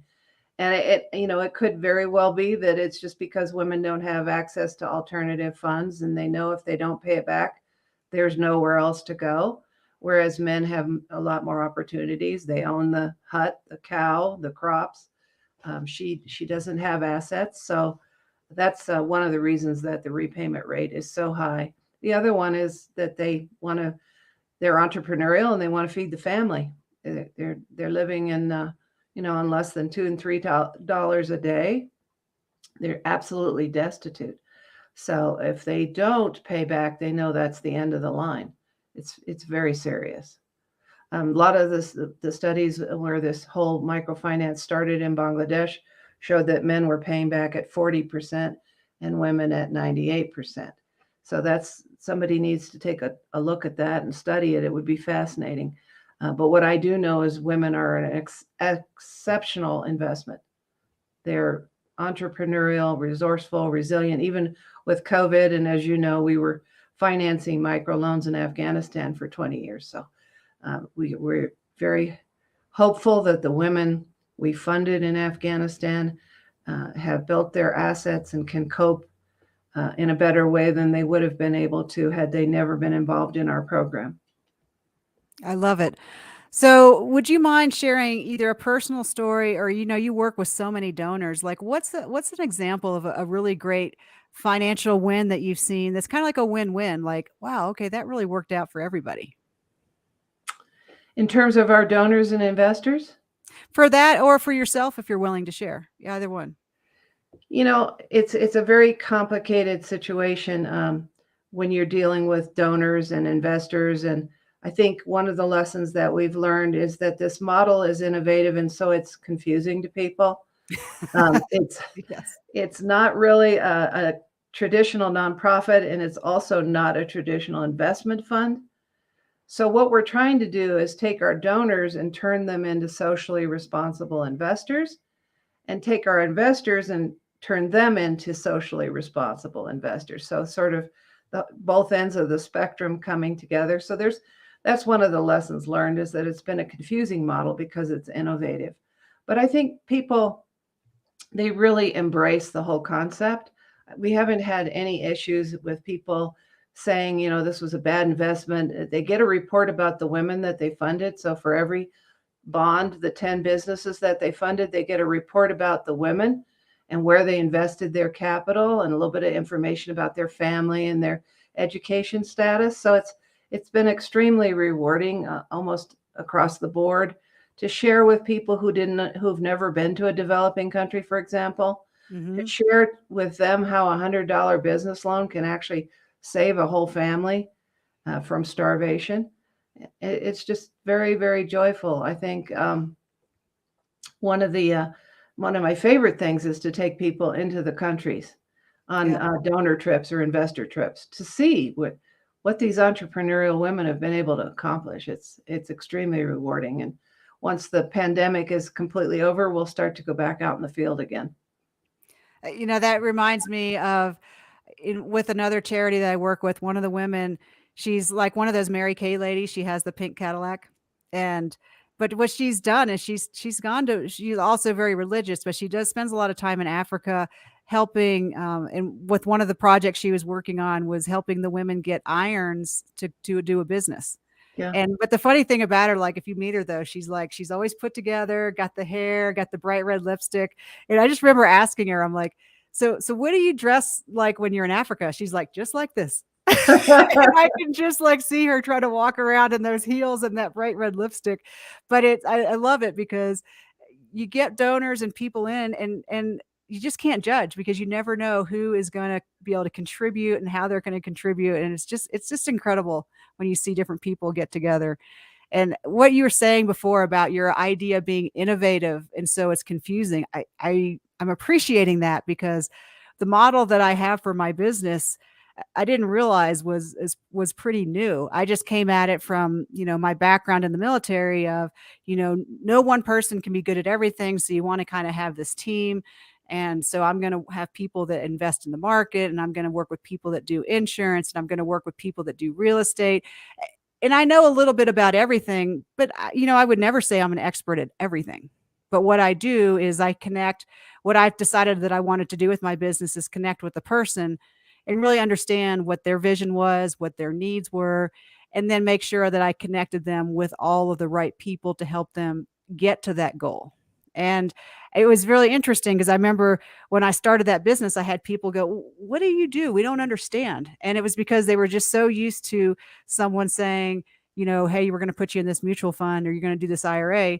And they thought that was investing. And it's like, okay, well, I guess that is investing, but that's not a plan. And that's not something that looks at the holes. And it's kind of like, when the market's great, life is easy because wherever you put your money, you're going to make money. You don't need a plan for that. You need a plan for what do you do when the market drops and when those holes are coming in play.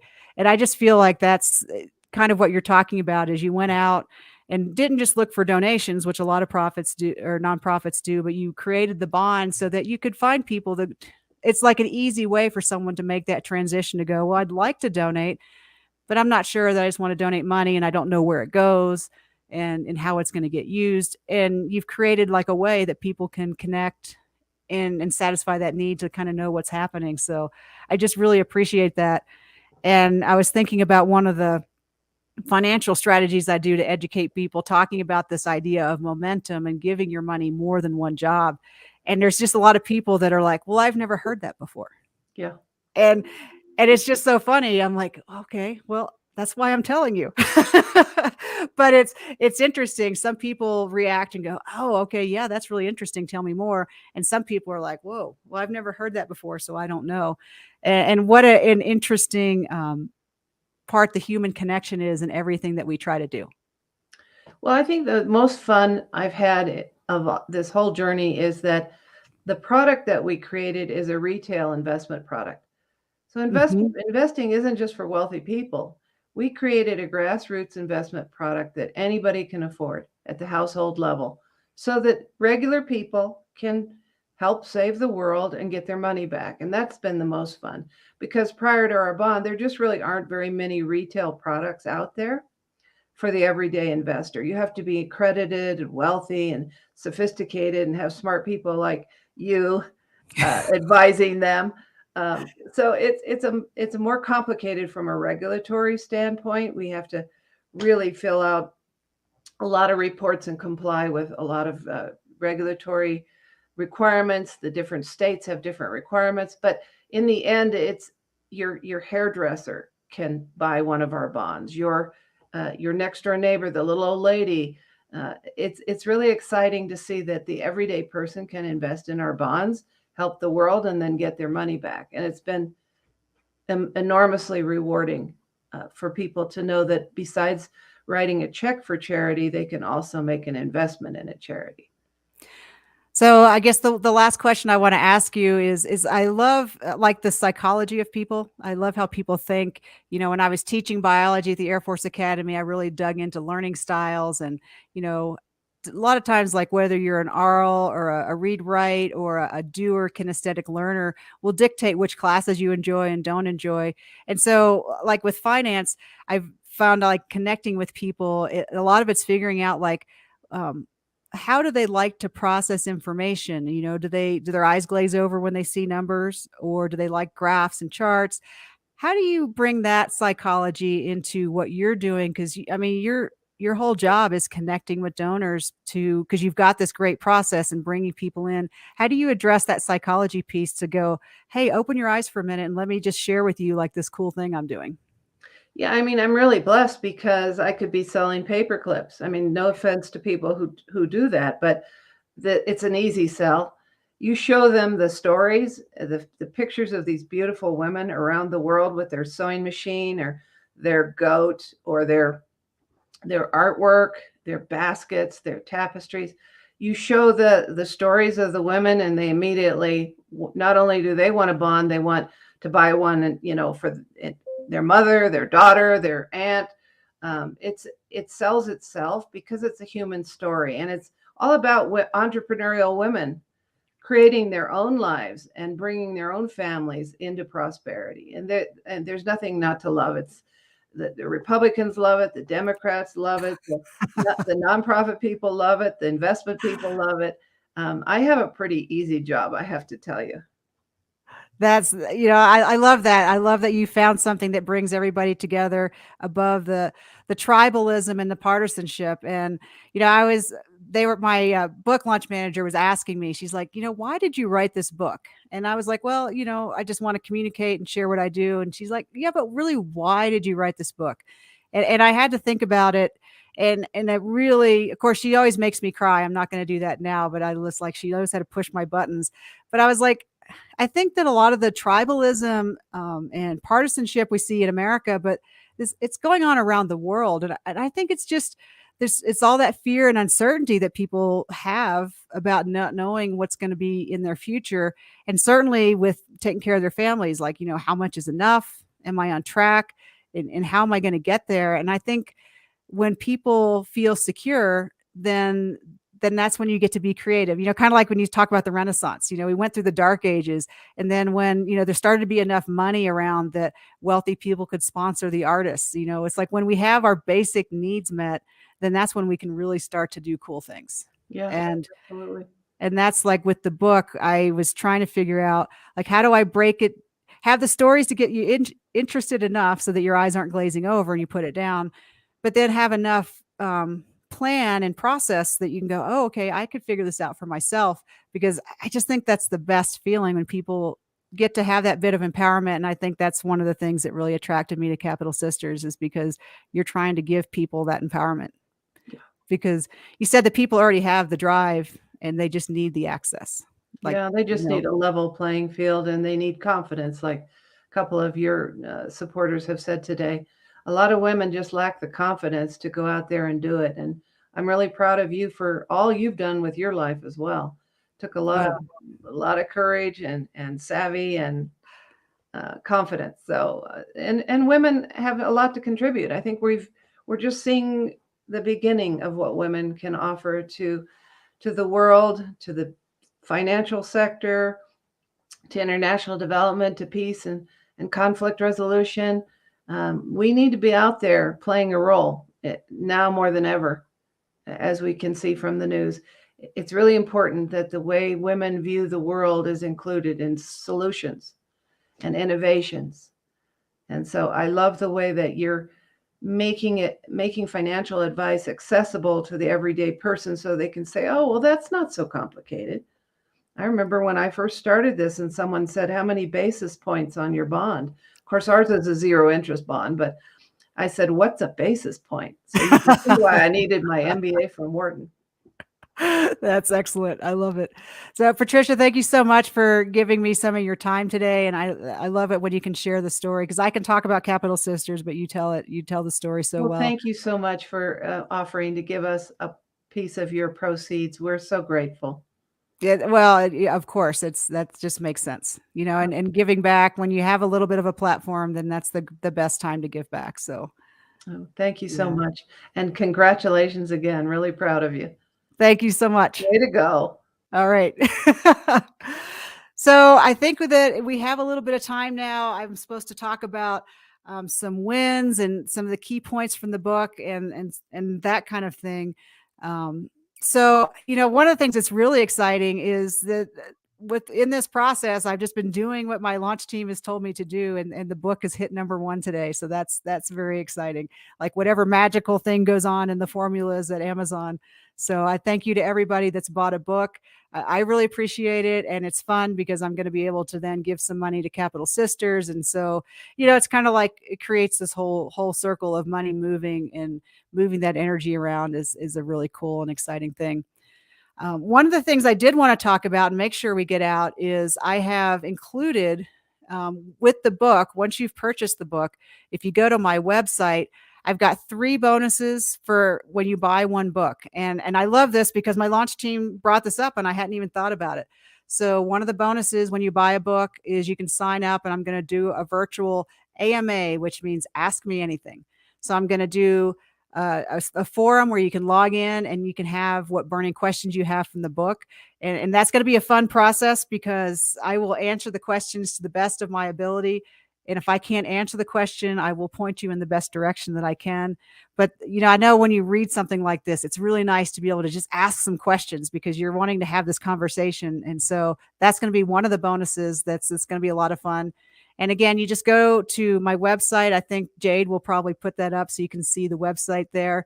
But the second thing is that if you do buy the book, then you're going to get a digital copy. And so when you sign up through the website, I will share a digital copy, which is always nice to have.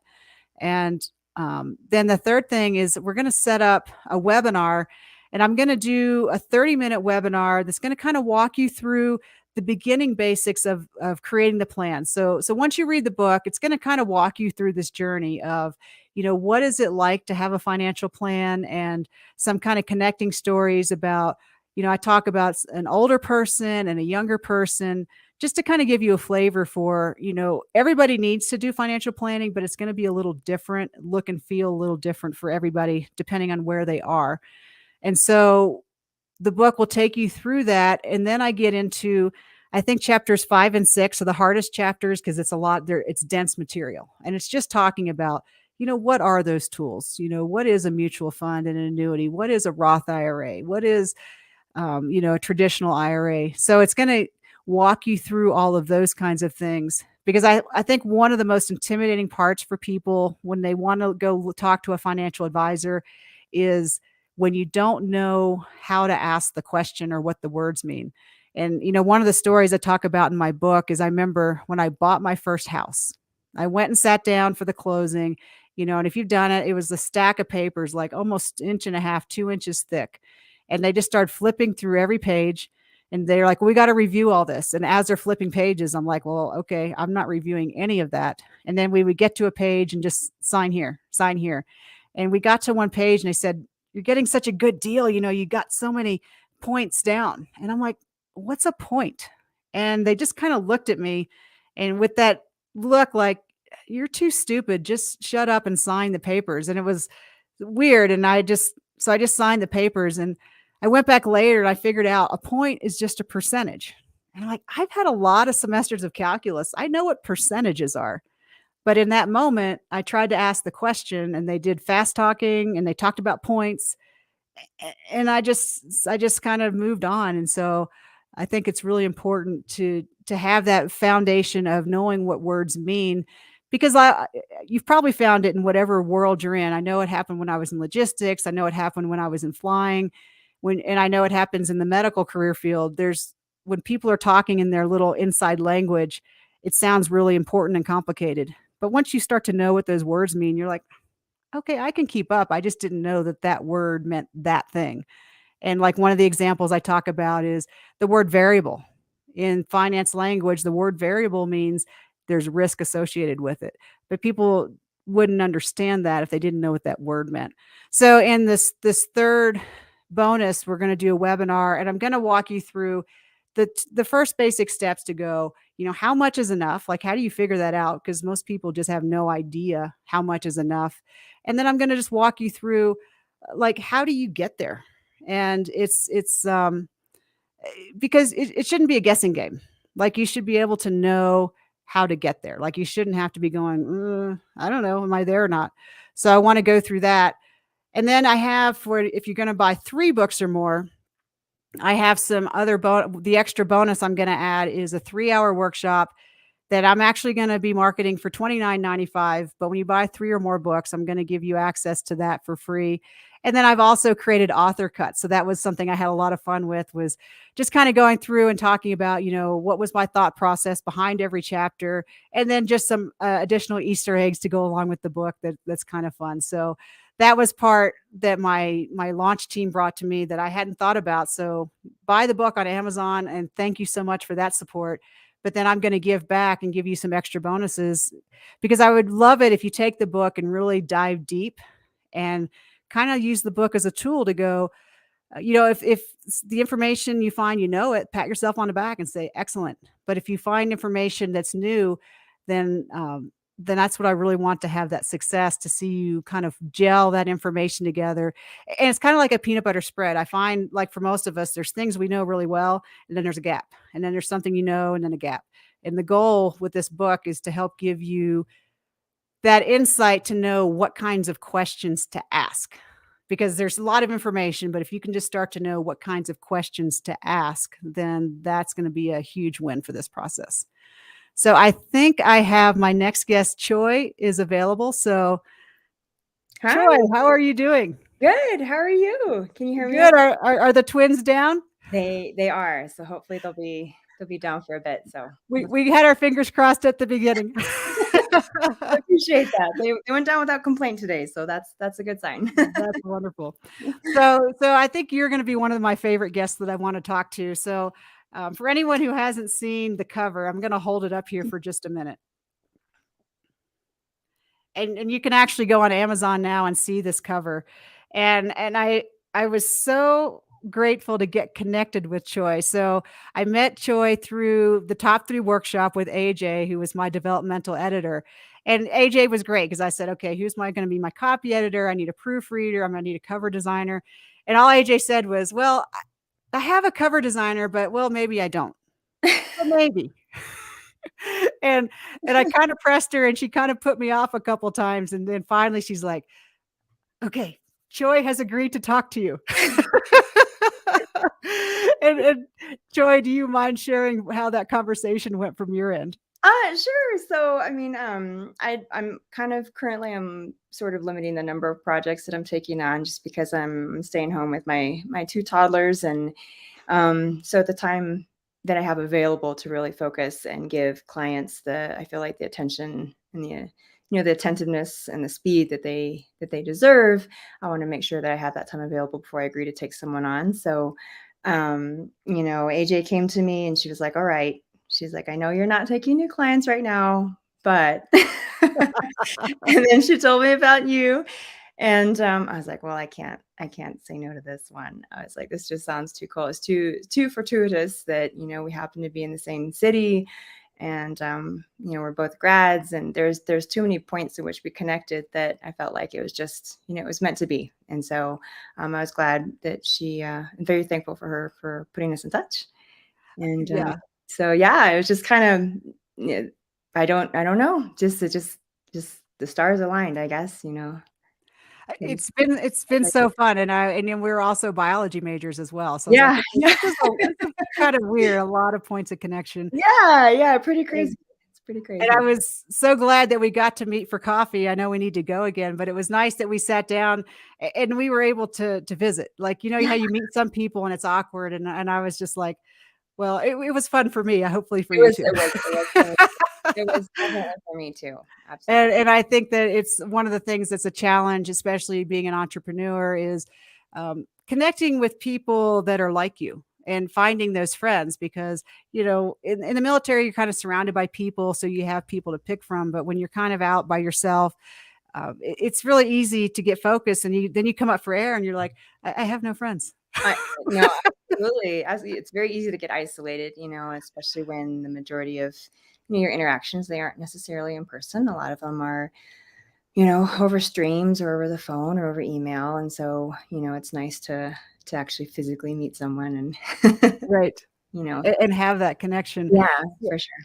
So now one of the things I wanted to talk about was when we were, you know, your process was wonderful because you had me like take pictures of books that I liked, the covers that I liked, and you know, you got to be one of my advanced readers, whether you wanted to or not, because you wanted to get a flavor for what the book was like. And it was so hard because it's like, okay, I like these covers, but it was on you to figure out why, because I'm like, I don't know why I like these covers and what the process was.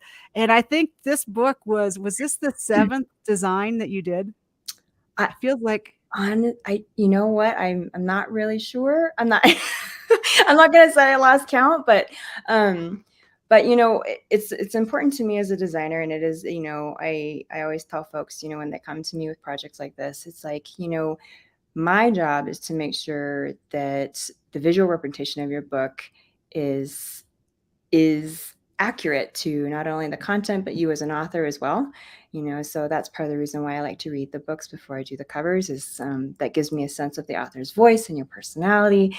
And I feel like all of that is sort of what drives the design of a cover. So, you know, when I asked you to share some of the covers that you liked, or some, you know, visuals that spoke to you, and then also meeting you in person helped too, you know, getting a chance to sit down and talk to you, you know, about your background and just getting to know who you were, who you are, you know, that helps ensure that there's an integrity to the design that, you know, so when potential readers see it, you know, they already have a sense of what they're going to be getting, you know, so it's important to me. So something that I noticed with the images that you shared, and some of the covers you shared that you like, and as well as, I know kind of in the middle there, we had a little bit of a direction change.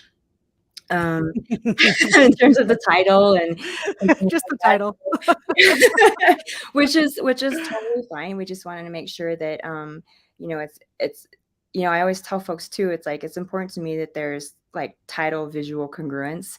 So, you know, I like to make sure that if there's any really strong words or really important metaphors in your title, that those are also addressed in the cover art that supports it, you know, so there's not in this, you know, dissonance there that doesn't jive. So so once I heard what your new title was going to be, you know, that actually everything kind of fell together really easily after that. A lot of the images you shared were just these very beautiful kind of organic, and that along with your brand colors, you know, it kind of gave me a good sense of maybe. Well, and that was one of the really cool things, because like you came up with like these, I think it was 6 like amazing designs, and they were totally perfect from the book.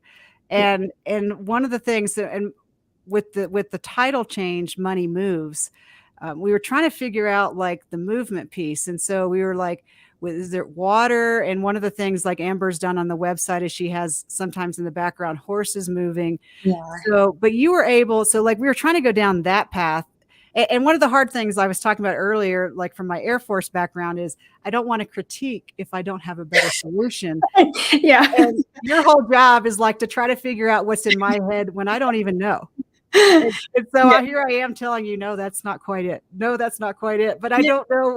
That's okay. You know, that's So all right. how did you come up with the dandelion? Because that was, where's the Well, camera? That you was know, just perfect. Yeah. I mean, as soon as I saw it, I was like, that's it. I mean, it was like, then that's it. I was trying to think about, you know, the message and the main motifs that appear, you know, the lessons that you're providing in your book. And then honestly, I was trying to take in a little bit of your Air Force background as a pilot. And so I had all these ideas. I'm like, okay, well, what sort of organic things fly around um, that, and that kind of took me to the idea of like plants and seeds and things like that. Because, the lessons you have of taking pieces of what you have and spreading them out and ensuring that they can grow properly where you plant them. I was like, it seemed pretty, honestly, the idea, once all of those kind of concepts came together in my head, it seemed pretty no brainer, that I feel like, the dandelions, they fly off and where they land, they plant. And, and it's like, and sort of, some of the lessons in your book too about, making sure that you have different places that you can rely on, because if one of them fails, you still have backups, and that you're not necessarily predictable, but that you are prepared for that. So if you have seeds that are planted in an area that don't get enough water or don't get enough sun or don't get enough something, they're not going to flourish as well as, seeds that are planted elsewhere. And that's okay, because you still have all those others, Right. that you put out there. So, that along with, I feel like, your personal aesthetic, whether you knew that that's what it was or not, I felt like, all of these things sort of jive together pretty well to come up with. Well, it was really fun when you came up with the design. So we still went onto the website. I think it's called PickView, where you get, you put it up there and just get all these random people that give you feedback.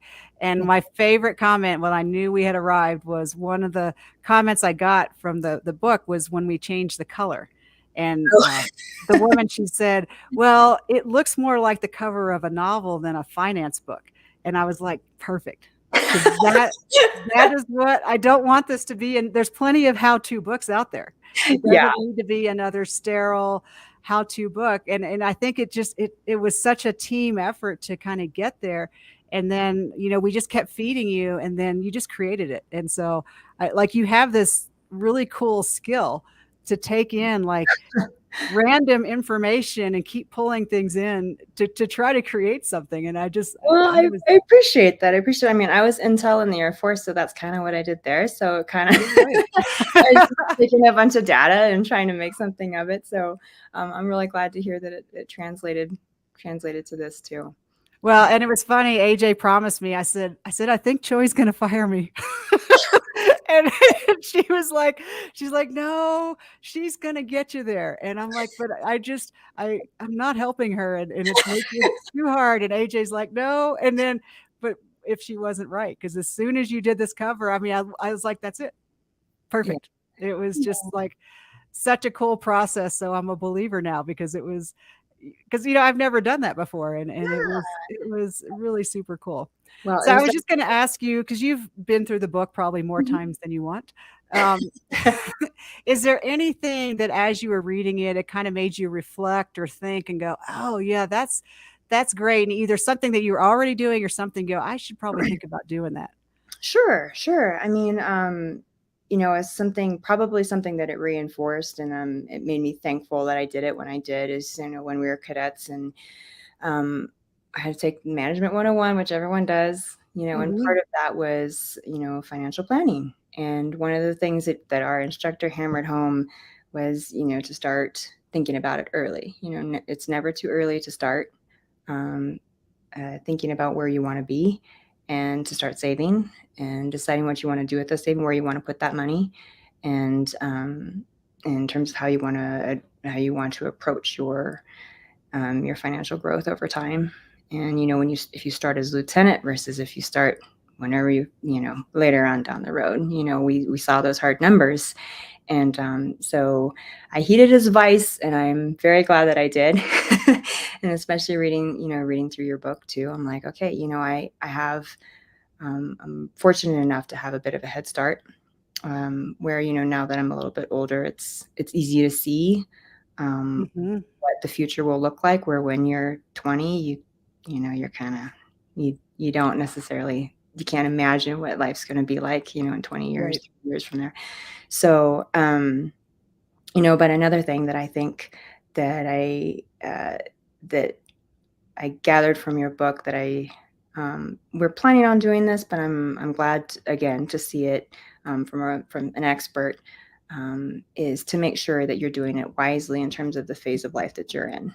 So you can take certain risks when you're younger that you probably shouldn't take later. And my husband's going to be retiring in the next 4 years from the Air Force, and we're not really sure what the plan's going to be after that. So we're going to have to be taking a look at our finances and making some decisions about the types of investments we have right now, and where we want it to go. So it's nice to have your book as a sort of a compass for, you could go this way or you could go this way, and this might be what happens if you depending on which route you take. So I think that'll be really helpful for us, in the future, in the pretty near future, actually. So. Oh, I thank you for sharing that. And what I really love about that is that you got that advice as a cadet, because I think the advice I got as a cadet was, you don't make enough money, so don't bother trying. And you probably should look at finding a good captain to marry. Oh my gosh. No. Well, I'm glad to hear that's changed. I'm glad he's saying I remember his name too, it was Major Parko. And he was like, if you remember anything from this course, I want you to remember, welcome to Walmart. And we're like, what? You don't want that to be your fallback plan as a greeter at Walmart. Right. He was like, you will never forget that. And I haven't. And so, you should reach out to him and send him a thank you note and tell him that was right. Nice to think things got better from 1994. I'm glad to hear that too. Oh my goodness. Oh, wow. Yeah, I did. Oh my goodness. I can't imagine if I'd heard that. Well, that was one of the things I think that started my journey early on. Like, some people know about money, and I need to know because I'm pretty smart and I need to figure this out because I'm not learning it here. Yeah. Gosh. So Joy, thank you so much for making some time in your day. I appreciate the twins cooperating. Well, and congratulations to you. This is a big day. Very exciting. I know. Well, it's a big day for us because this is you. The whole picture is you. I love it. Oh, well, I'm really, really, really happy to hear that. And so thank you so much. And I'll hopefully give you time to have a cup of tea or something before you're back at it. Sounds good. All right. Bye-bye. All right, everybody. I think that kind of wraps up our day. So my big takeaways from this day is how grateful can I be? Because I've had all these amazing people that have been part of this journey.